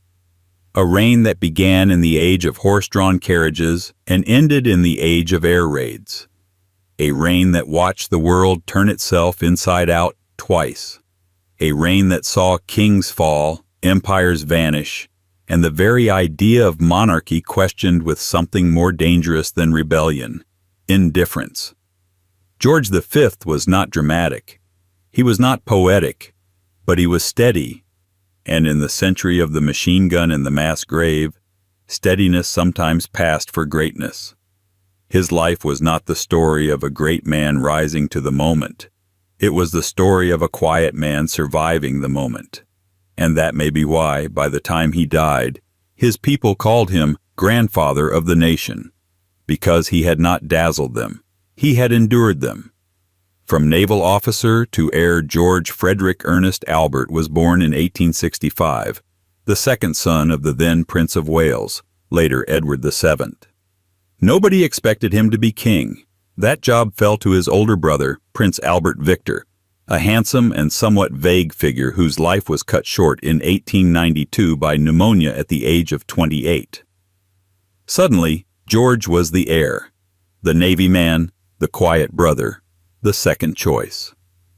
He had spent years serving as a naval officer, living the kind of disciplined, orderly life that seemed more suited to spreadsheets than thrones. He didn't complain. He didn't revel. He adjusted. He married Princess Mary of Teck, who had once been engaged to his late brother. Another tidy adjustment. Theirs was not a marriage of fireworks, but of function. A steady partnership rooted in loyalty, propriety, and mutual toleration. They raised 6 children in the mold of their own lives. Stiff upper lips, polished shoes, no nonsense. In 1910, upon the death of his father, Edward VII, George became king, and with that, the curtain opened on one of the most turbulent chapters of modern history. The constitutional King George V was not a man of grand ambitions. He had no sweeping visions of imperial reform, no deep philosophical instincts, no appetite for social engineering, but he believed, absolutely, in the institution he had inherited. He viewed monarchy not as a privilege but as a profession. He rose early, read the red boxes, sat through the meetings, wore the uniforms, learned the handshakes, endured the speeches. He was, in short, the royal equivalent of a career civil servant. But sometimes, that's what a nation needs, especially in 1911 when the monarchy was dragged into a constitutional standoff between the House of Lords and the elected government. The Liberal Party, under Asquith, wanted to strip the Lords of their power to veto legislation. The Lords resisted, tempers flared, talks collapsed. And suddenly King George V, quiet, reserved, meticulous George, was asked to pick a side. He hesitated. Then, under advice, he agreed. If necessary, he would appoint enough new liberal peers to the House of Lords to force the reform through. The gamble worked. The Lords caved.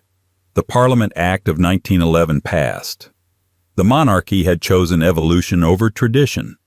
And it wouldn't be the last time George V stood at the edge of an imperial cliff. The war that changed everything. In August 1914, Britain entered the First World War. George V did not declare it gleefully. He did not ride out in armor. He did not make flowery speeches about glory. Instead, he did what he always did. He worked. He visited the front lines, shook hands with amputees, wrote letters to families, posed for portraits, inspected factories, thanked nurses, encouraged discipline. He was, in many ways, the perfect wartime monarch, not inspiring perhaps, but consistent. But there was a deeper tension. The war had turned Europe's royal families into enemy states. George's cousin, Kaiser Wilhelm II of Germany, was now the symbol of everything Britain was fighting. The problem? George looked and sounded an awful lot like him. They shared a grandmother, Queen Victoria. They shared a mustache. They even shared a name. George's family belonged to the House of Saxe-Coburg and Gotha, a German dynasty that sounded increasingly inconvenient as British soldiers died in trenches. So in 1917, George made a decision that was both symbolic and seismic. He changed the family name to Windsor. It was a public relations masterstroke. It severed the German tie with surgical precision. It gave the British monarchy a distinctly British identity. It turned royalty into brand, decades before that became standard practice. More importantly, it signaled a willingness to adapt, to shift, to survive. The fall of his cousins. By the end of the war, Europe's royal map had been redrawn in blood. George's cousins were not so lucky. The Tsar of Russia, Nicholas II, was executed in a basement along with his wife and children. The German Kaiser abdicated and fled. The Austro-Hungarian Empire disintegrated. Thrones fell like dominoes. Britain alone remained. And some say George V had a role in that survival, not just by changing the family name, but by quietly refusing asylum to the Romanovs. The British public, reeling from war losses, had little sympathy for fallen autocrats. George feared that sheltering his doomed relatives would destabilize his own position. So the offer was rescinded. The Romanovs died, and the House of Windsor lived. It was a brutal calculation. One George never spoke of publicly, but he never forgot it. The photographs remained on his desk. The guilt, it said, never quite left his eyes. Between wars and revolutions. The 1920s brought no rest. The war had shaken the social order. The working class demanded a voice. Labor unions grew in power. Women won the right to vote. The Irish Free State was born from rebellion and treaty. The empire, though still vast, was beginning to strain under its own contradictions. George V did not fight these changes, but he didn't encourage them either. He accepted them, grudgingly, occasionally, but accept he did. He saw the monarchy's role as a stabilizer, not a resistor. In 1926, when Britain was paralyzed by a general strike, George refused to take a hard line. "Try living on £3 a week," he told one of his ministers, when the workers were condemned. It was a rare flicker of empathy from a man known more for protocol than sentiment. The public noticed. The monarchy, once a symbol of elite detachment, was slowly becoming a symbol of endurance, of continuity, of weathering the storm. The Silver Jubilee. In 1935, Britain celebrated George V's Silver Jubilee, 25 years on the throne. It was a pageant of unusual sincerity. Crowds gathered not out of obligation, but out of something resembling affection. By now, George had become the grandfather of the nation, steady, familiar, slightly gruff, but oddly comforting in a world that had changed too fast. Radio carried his voice across the empire. His face appeared on stamps from New Zealand to Newfoundland. Children sang songs about him in schools. For a man who had never sought popularity, it was a strange kind of triumph. But his health was fading. The slow-dimming George was, by the 1930s, a sick man. Years of heavy smoking had left him with chronic bronchitis and frequent lung infections. He coughed often, grew thinner, tired faster. Doctors came and went. He followed their advice, mostly. He kept working, relentlessly. He read his papers, signed the documents, greeted ambassadors, asked after his grandchildren. But the spark dimmed. By January 1936, he was bedridden at Sandringham House. The country knew he was ill. The newspapers printed hopeful updates. Courtiers whispered behind closed doors. And then, on January 20th, 1936, just before midnight, King George V died. The official cause: bronchitis and heart failure. But history added an asterisk. The final note. In the days after his death, a small detail emerged. His physician, Lord Dawson of Penn, had administered a lethal combination of morphine and cocaine to ease the king's passing. It was done quietly, clinically, and with a strange kind of moral calculus. Better to have the king die before midnight, so the morning papers could carry the news with appropriate gravitas. It was the first known case of a royal euthanasia. No scandal followed. No inquiry. Just the quiet understanding that in monarchy, as in medicine, appearances matter. What he left, George V, left behind a family in trouble. His eldest son, Edward, would soon take the throne and nearly break the crown. But George's legacy was less about his children and more about the institution itself. He had stabilized the monarchy during revolution, humanized it during war, anglicized it during xenophobia, and modernized it carefully, slowly, into something that could survive the century. He was not brilliant, not visionary, not poetic, but he endured. And in the 20th century, that would turn out to be the most important quality a monarch could have, because what came next was chaos. And Edward VIII, unlike his father, would not endure it. 10. King Edward VIII, 1936, abdicated. When King Edward VIII died in 1972, he was not buried in Westminster Abbey. He was not mourned by a nation in collective silence. There were no schoolchildren lining the roads, no tolling bells echoing across empire, no somber orations in Parliament about a life devoted to duty. Instead, he died in a villa outside Paris, a former king, a reluctant duke, an exiled symbol of a monarchy he both inherited and dismantled in less than a year. He had been born to wear the crown, trained to uphold it, surrounded by its weight from his earliest breath. But in the end, he traded it away.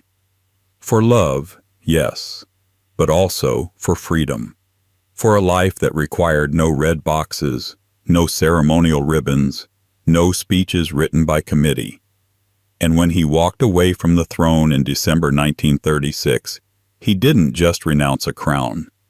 He shattered an illusion that kings were born for duty, that monarchs were steel-spined and unsentimental, that the institution could bend to fit the man. It couldn't, because Edward VIII wasn't really a king who failed. He was a man who refused to perform the role, and that refusal left behind a monarchy scrambling to patch the curtain and a country struggling to understand what happens when a king simply says no. The popular prince. Before he was the man who abdicated, Edward was perhaps the most popular royal in Europe. Born in 1894 to the future George V and Queen Mary, he was christened Edward Albert Christian George Andrew Patrick David, but was known simply as David to family and friends. From an early age, he radiated charm. He had the Windsor jawline, the Windsor smile, and a kind of restless confidence that could pass for charisma in any drawing room. He was athletic, fashionable, and publicly adored. He traveled extensively, visiting the empire's far corners: India, Canada, Australia, the Caribbean. Crowds gathered just to glimpse him. Women wrote fan letters by the thousands. Newspapers called him the Golden Prince.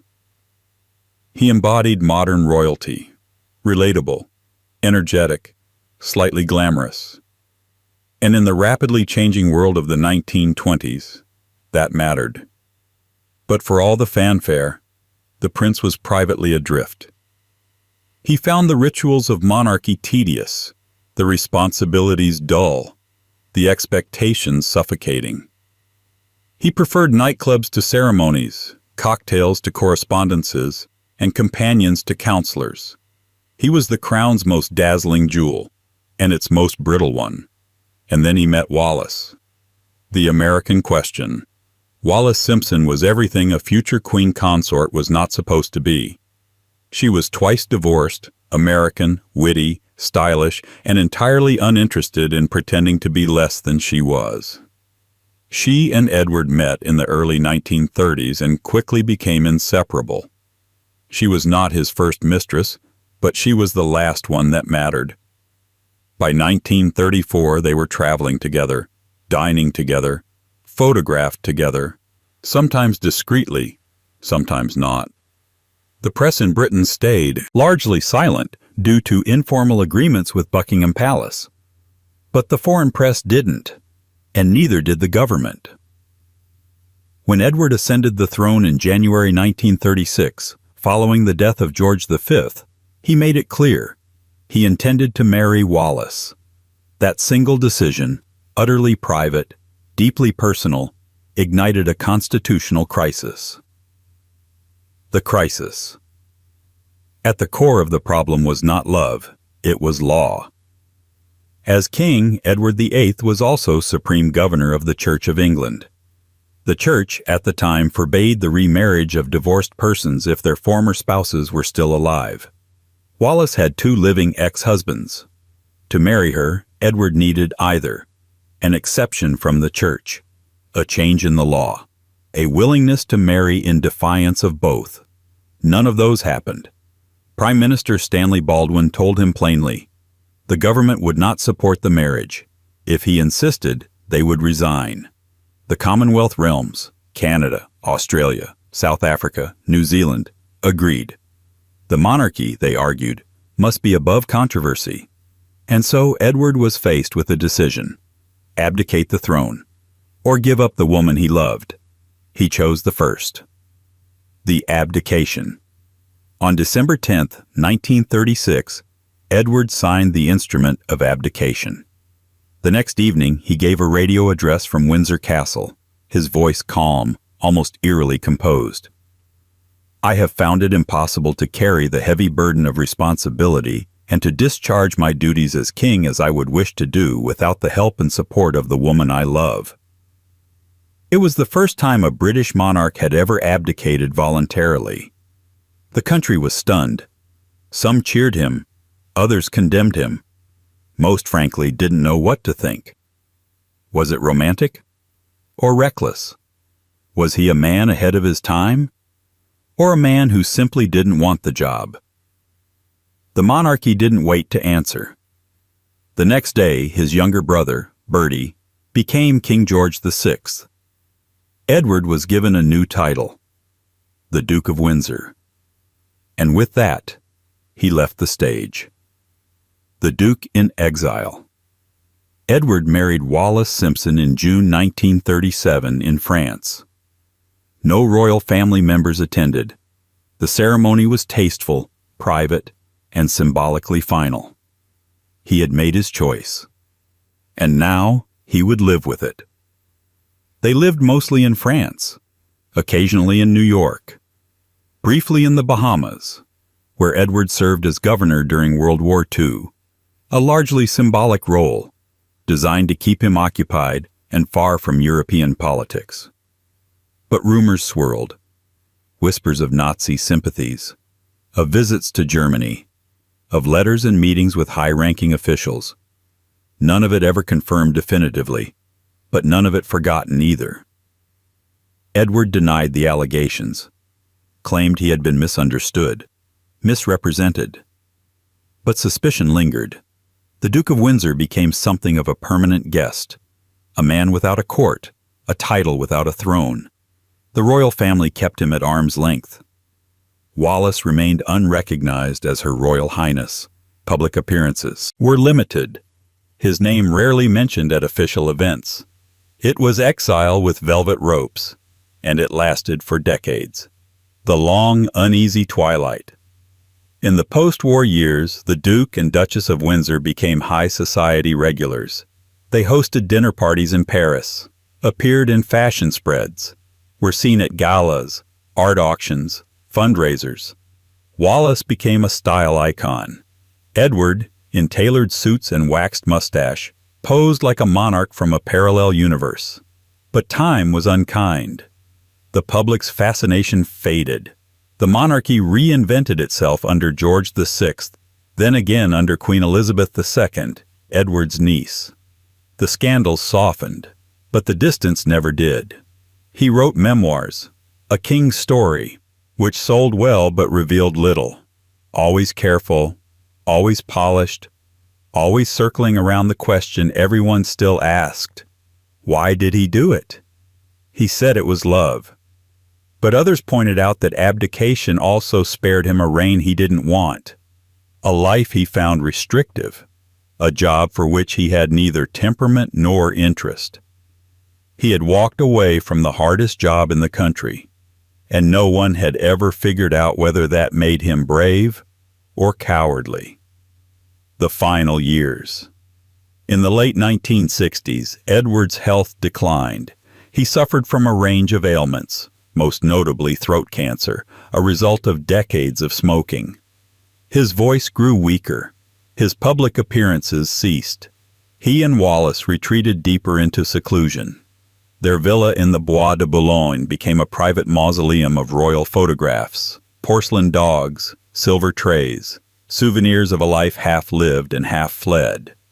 On May 28, 1972, Edward VIII died quietly at home in Paris. He was 77 years old. The official cause: cancer. The return. For the first time since his abdication, Edward returned to Britain, though not under his own power. His body was flown back to London. A royal funeral was arranged, not extravagant, but solemn. The Queen granted him burial at the Royal Burial Ground at Frogmore, near Windsor Castle. He was buried near his family. Wallace would join him there 14 years later. And the crowd that gathered? Small, respectful, aged. The monarchy had long since moved on. So had the country. What he left behind. Edward VIII remains one of the most controversial figures in British royal history. He reigned for 325 days.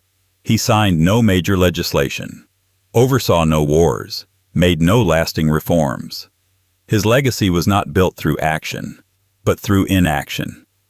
He was the king who didn't, and in that absence he became something more complicated than most monarchs: a mirror, a reflection of monarchy's contradictions, of love versus duty, persona versus institution, performance versus personhood. Some called him selfish, others noble. Some called him weak, others misunderstood. But one thing is clear. He left a scar, not deep, but permanent. And his brother, George VI, would spend the rest of his reign stitching it shut. With trembling hands, a stammering voice, and the unbearable weight of being Plan B. 11. King George VI, 1936 to 1952. When King George VI died in 1952, the silence that followed wasn't just national, it was personal.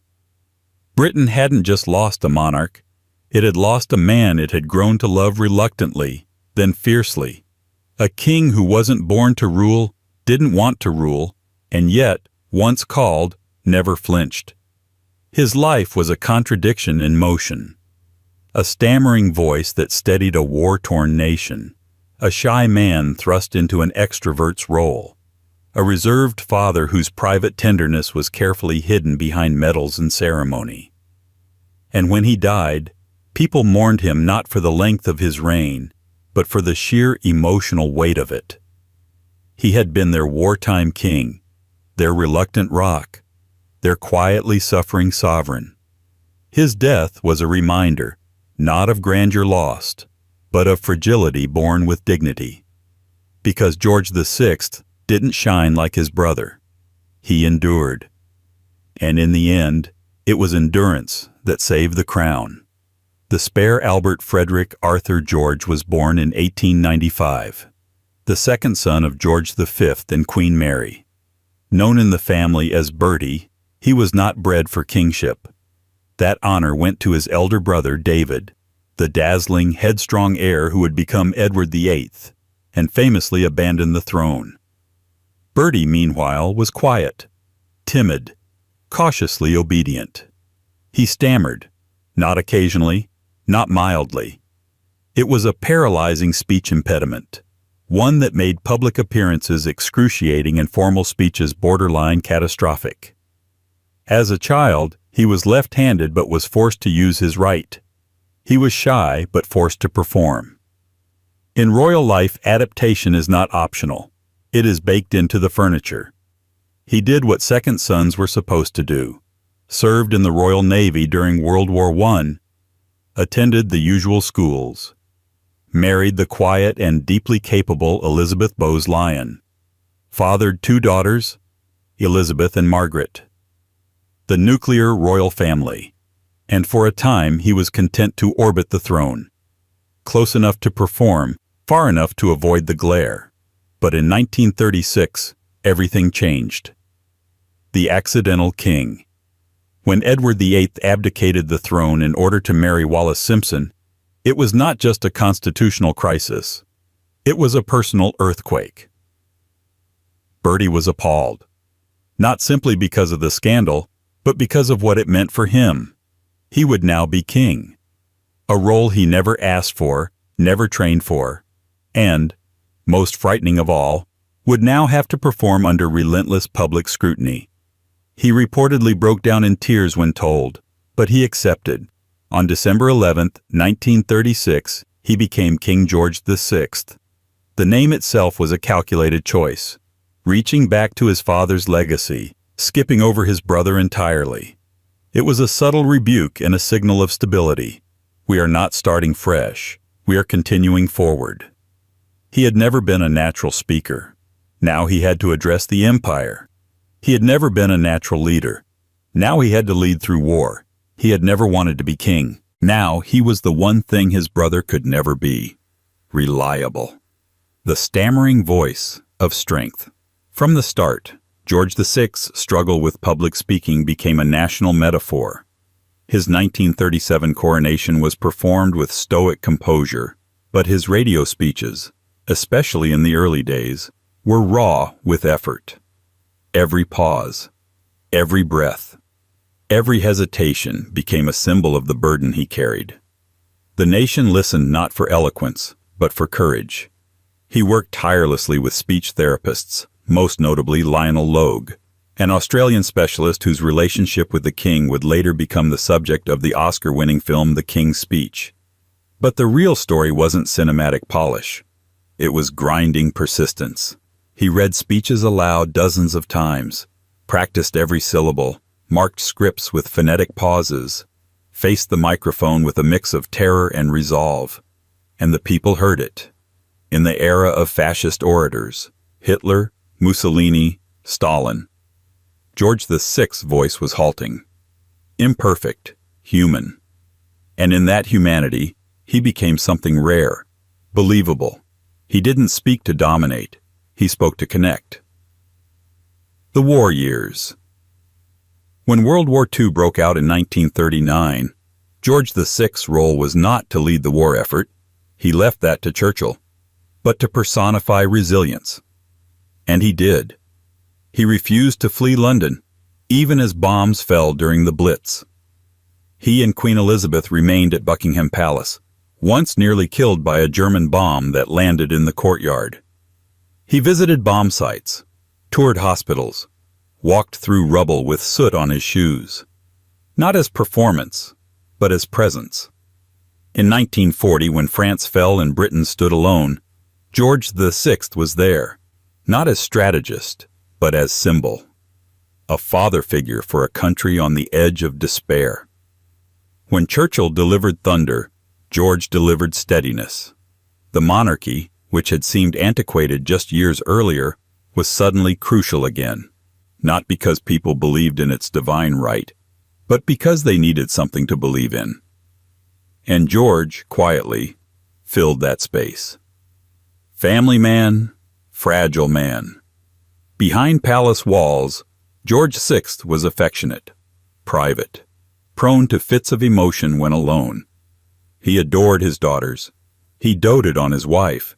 He found solace in routine, stamp collecting, walks with the corgis, church on Sundays, family dinners. He was not intellectually grand, not philosophically deep, but he was emotionally sincere. And in a royal household shaped by detachment, that sincerity was radical. He smoked heavily. Doctors warned him. He shrugged them off. Like many veterans of the First World War, cigarettes were both comfort and camouflage. But they would come back to claim him. Post-war stress fractures victory in 1945 came at a steep price. Britain was economically crippled. The empire was unraveling. India declared independence in 1947, a process both rushed and violent. Palestine, Ireland, Africa, each began pulling away from the imperial orbit. George had little direct control over these decisions. He signed the papers, greeted the ministers, offered the speeches. But every signature was a wound.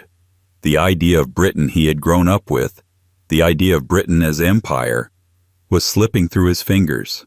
Worse, his health was failing. He suffered from arteriosclerosis, lung issues, exhaustion, infections. Each winter seemed harder than the last, but he kept going, because monarchy for George VI was not about glory. It was about not quitting. The final year. By 1951, George was visibly deteriorating. He underwent surgery for what was described at the time as a lung obstruction.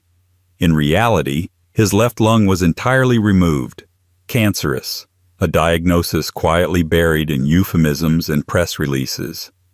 Still, he tried to maintain appearances. He opened Parliament, received foreign dignitaries, greeted Churchill, now back in power, took family photographs. But in early 1952, he was too weak to travel. His daughter, Princess Elizabeth, departed on a tour of the Commonwealth in his place. It was the last time they would speak. On the night of February 5th, he went to bed at Sandringham House. The next morning, he was found dead in his sleep. Age 56, cause coronary thrombosis. The man who had never expected to be king had died before he had ever expected to retire. A nation stilled. The news broke mid-morning on February 6, 1952. Churches tolled bells, shops closed, newspapers issued black-bordered headlines. The Queen, now Elizabeth II, was informed while on safari in Kenya. She returned immediately, young, composed, already wearing the weight of a new era. George VI's funeral was solemn and deeply moving. No bombast, no spectacle, just reverence. He was buried in the King George VI Memorial Chapel at Windsor, later joined by Queen Elizabeth, the Queen Mother, and eventually their daughter, Elizabeth II. The family man had come home. What he left George VI left behind no grand legacy of reform, no architectural monuments, no sweeping declarations. But he left something harder to define and more difficult to replace. He left behind trust. In a time of war, abdication, and declining empire, he had stood still, held the line, delivered the speech, even when it broke him to speak it. He proved that monarchy could be reimagined as service, not spectacle, and that sometimes the best kings aren't the ones who want to rule. They're the ones who have to and still do. And then came the Queen. At just 25 years old, Elizabeth II stepped into a world her father could barely prepare her for. A Cold War, a shrinking empire, a changing society. She would reign for 70 years. But her reign began not with a coronation. It began with a plane ride home, and the memory of a father who ruled quietly, right up until the end. 12. Queen Elizabeth II, 1952-2022. When Queen Elizabeth II died in 2022, it wasn't just the end of a reign. It was the end of a world that no longer existed. By the time she passed away at Balmoral Castle on September 8th, she had reigned for 70 years, longer than any monarch in British history, and longer than most countries have existed in their modern forms. She had outlasted 14 prime ministers, 14 U.S. presidents, 7 popes, the Soviet Union, the Berlin Wall, and seemingly time itself. To many, she wasn't even a person. She was just there, like a mountain or the sea or the BBC. An institution made of bone and breath, a symbol of the crown's refusal to blink in the face of chaos. But of course, she was a person. She laughed. She argued. She had preferences, opinions, moods. She was born in a townhouse above a London street, not a palace. And the girl who once trained as a wartime mechanic would spend most of her adult life wearing a crown so heavy she joked it might break her neck. She didn't rule by divine right. She ruled by rhythm. Waves of protocol, tides of tradition, 1,000 tiny decisions, repeated with such consistency that they became sacred by repetition alone. And when she died, the world didn't just grieve a queen. It grieved the final thread connecting the 21st century to the 20th.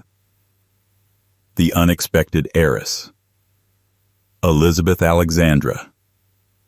Mary Windsor was born in 1926. A princess, yes, but not a future queen.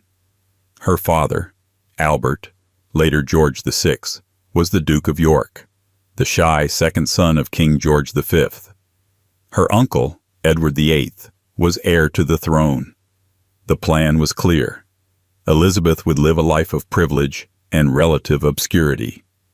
Then Edward abdicated, and the spotlight swung violently. Her father became king, and 10-year-old Elizabeth became the heir presumptive, not heir apparent because a male sibling could still displace her, but heir presumptive with the full weight of looming destiny and none of the finality. She was a serious child, cautious, observant, devoted to her family. She studied history, law, languages, the Constitution. Her education was not academic, it was constitutional. She learned the rituals of sovereignty the way other girls learned piano. And when the war came, she didn't retreat. She joined the Auxiliary Territorial Service, trained as a mechanic, donned overalls, and learned to fix engines. It was minor, symbolic, but it mattered. She was the first female royal to serve in the armed forces. It set the tone for a life defined not by spectacle, but by consistency. A queen at 25. She married Prince Philip of Greece and Denmark in 1947. A man with royal blood but no fortune, a sharp tongue, and a personality just unpredictable enough to frighten the palace. They had 2 children, Charles and Anne. More would follow later. In 1952, while on a royal tour in Kenya, Elizabeth received the news that her father, George VI, had died in his sleep. She was 25 years old. One day, a princess in a treehouse hotel. The next, the Queen of the United Kingdom, the Dominions, and the head of the Commonwealth. She flew back in mourning clothes and walked into history. Her coronation in 1953 was the first to be televised, a technological leap forward against the advice of many. It brought monarchy into living rooms across the country. It made her more than an emblem. It made her real, and yet somehow still unknowable. The monarchy in an unraveling empire. Elizabeth ascended the throne at the head of an empire. The sun, they still said, didn't set on it. But the clouds had gathered. India had already gone. Pakistan too. The Suez Crisis would humiliate Britain's claim to world power in 1956. Kenya would erupt in rebellion. Ghana would declare independence. So would Nigeria, Jamaica, Uganda, Barbados, and dozens of others. It was not one fall. It was a cascade. Elizabeth's role in this was complex. She did not make policy. But she remained the face of the system unraveling. She was painted on stamps in nations that would soon renounce the crown, toasted at banquets in palaces that would later become museums. She was adored and resented, sometimes simultaneously, and she never blinked. She evolved into the head of the Commonwealth, a voluntary club of post-imperial nations who agreed to remain in association with the monarchy. It was soft power, symbolic, diplomatic, but symbols matter. And somehow she held it together, even when nothing else did. The family business. The monarchy is not just an institution, it's a family. And families, even royal ones, are messy. Elizabeth had 4 children. The first, Charles, would become a lifelong paradox. The second, Anne, the no-nonsense royal. The third and fourth, Andrew and Edward, would carry varying degrees of scandal and embarrassment. But for decades, the Queen stood apart. She never publicly criticized, never publicly wept, never issued spontaneous apologies. Her public role was like a marble statue, polished, silent, immovable. Behind closed doors, accounts differ. Some describe warmth, some coldness. She was said to be a loving grandmother, a reserved mother, a devoted wife. Prince Philip, her husband, was her anchor for over 70 years. Blunt, unpredictable, often problematic, but he was hers. His death in 2021 marked the beginning of the end for her, even if the decline had been quietly underway for years. Annus Horribilis 1992 was the Queen's so-called Annus Horribilis, her horrible year. That year, 3 of her children's marriages collapsed: Charles and Diana, Andrew and Sarah, Anne and Mark. Windsor Castle caught fire. Republican sentiment surged. The press turned venomous. Diana became both a global icon and an internal threat to the monarchy's image. Elizabeth responded, as always, with silence. But after Diana's death in 1997, her silence backfired. The people wept. The Queen stayed at Balmoral. The flags didn't lower. The cameras rolled. And strange national fury boiled over. Eventually, she made a televised address, paid tribute to Diana, bowed her head, and the anger cooled. But the myth of a monarchy untouched by modern emotion never fully recovered. The longest reign. Into the 21st century, Elizabeth remained. She modernized, cautiously, allowed cameras into her home, opened Buckingham Palace to tours, embraced email, video calls, Instagram posts curated by staff. She met with every U.S. president from Truman to Biden, except Lyndon Johnson. She knighted pop stars, waved at drones. She rode out Brexit, a pandemic, Prince Andrew's disgrace, Harry and Meghan's departure, even the fracturing of the Commonwealth. Her image became sharper with age: blue hats, handbags, the wave, the smile. She became a meme, a postage stamp, a teacup, but never self-parody. Her face was on coins, her voice on the radio, her story in textbooks. But what she thought about politics, about culture, about the world, remained a mystery. She played the long game, and she never broke character. The final days. In 2022, her health became increasingly fragile. She missed events, appointments. Her gait was slower, her smile thinner. And yet, just 2 days before her death, she performed her final duty, meeting with Liz Truss, her 15th Prime Minister, and formally inviting her to form a government. It was a photo opportunity, as always, but this one was different. Her hands were bruised, her posture frail. The light behind her eyes dimmed, and yet, there she stood, doing the job. On September 8, 2022, Queen Elizabeth II died at Balmoral Castle, surrounded by family. The cause listed: old age. She was 96. The world paused. For 12 days the nation held its breath. Mourners queued for hours in the rain to pass her coffin in Westminster Hall.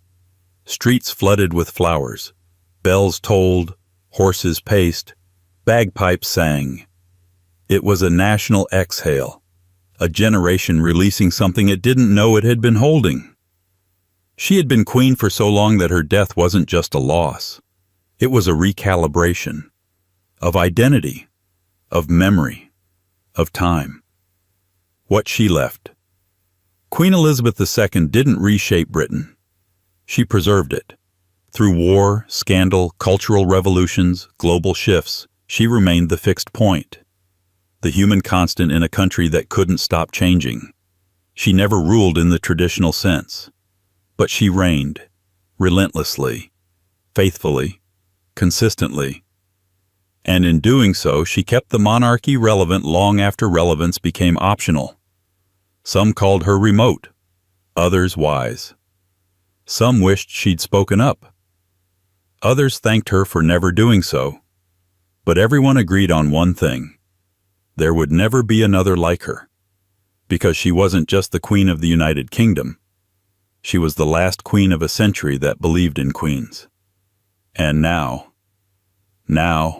the crown passes again, to a man who waited longer than any heir in British history, A man born into cameras, raised by contradictions, defined by expectation, and shadowed by ghosts. Charles III, King, at last.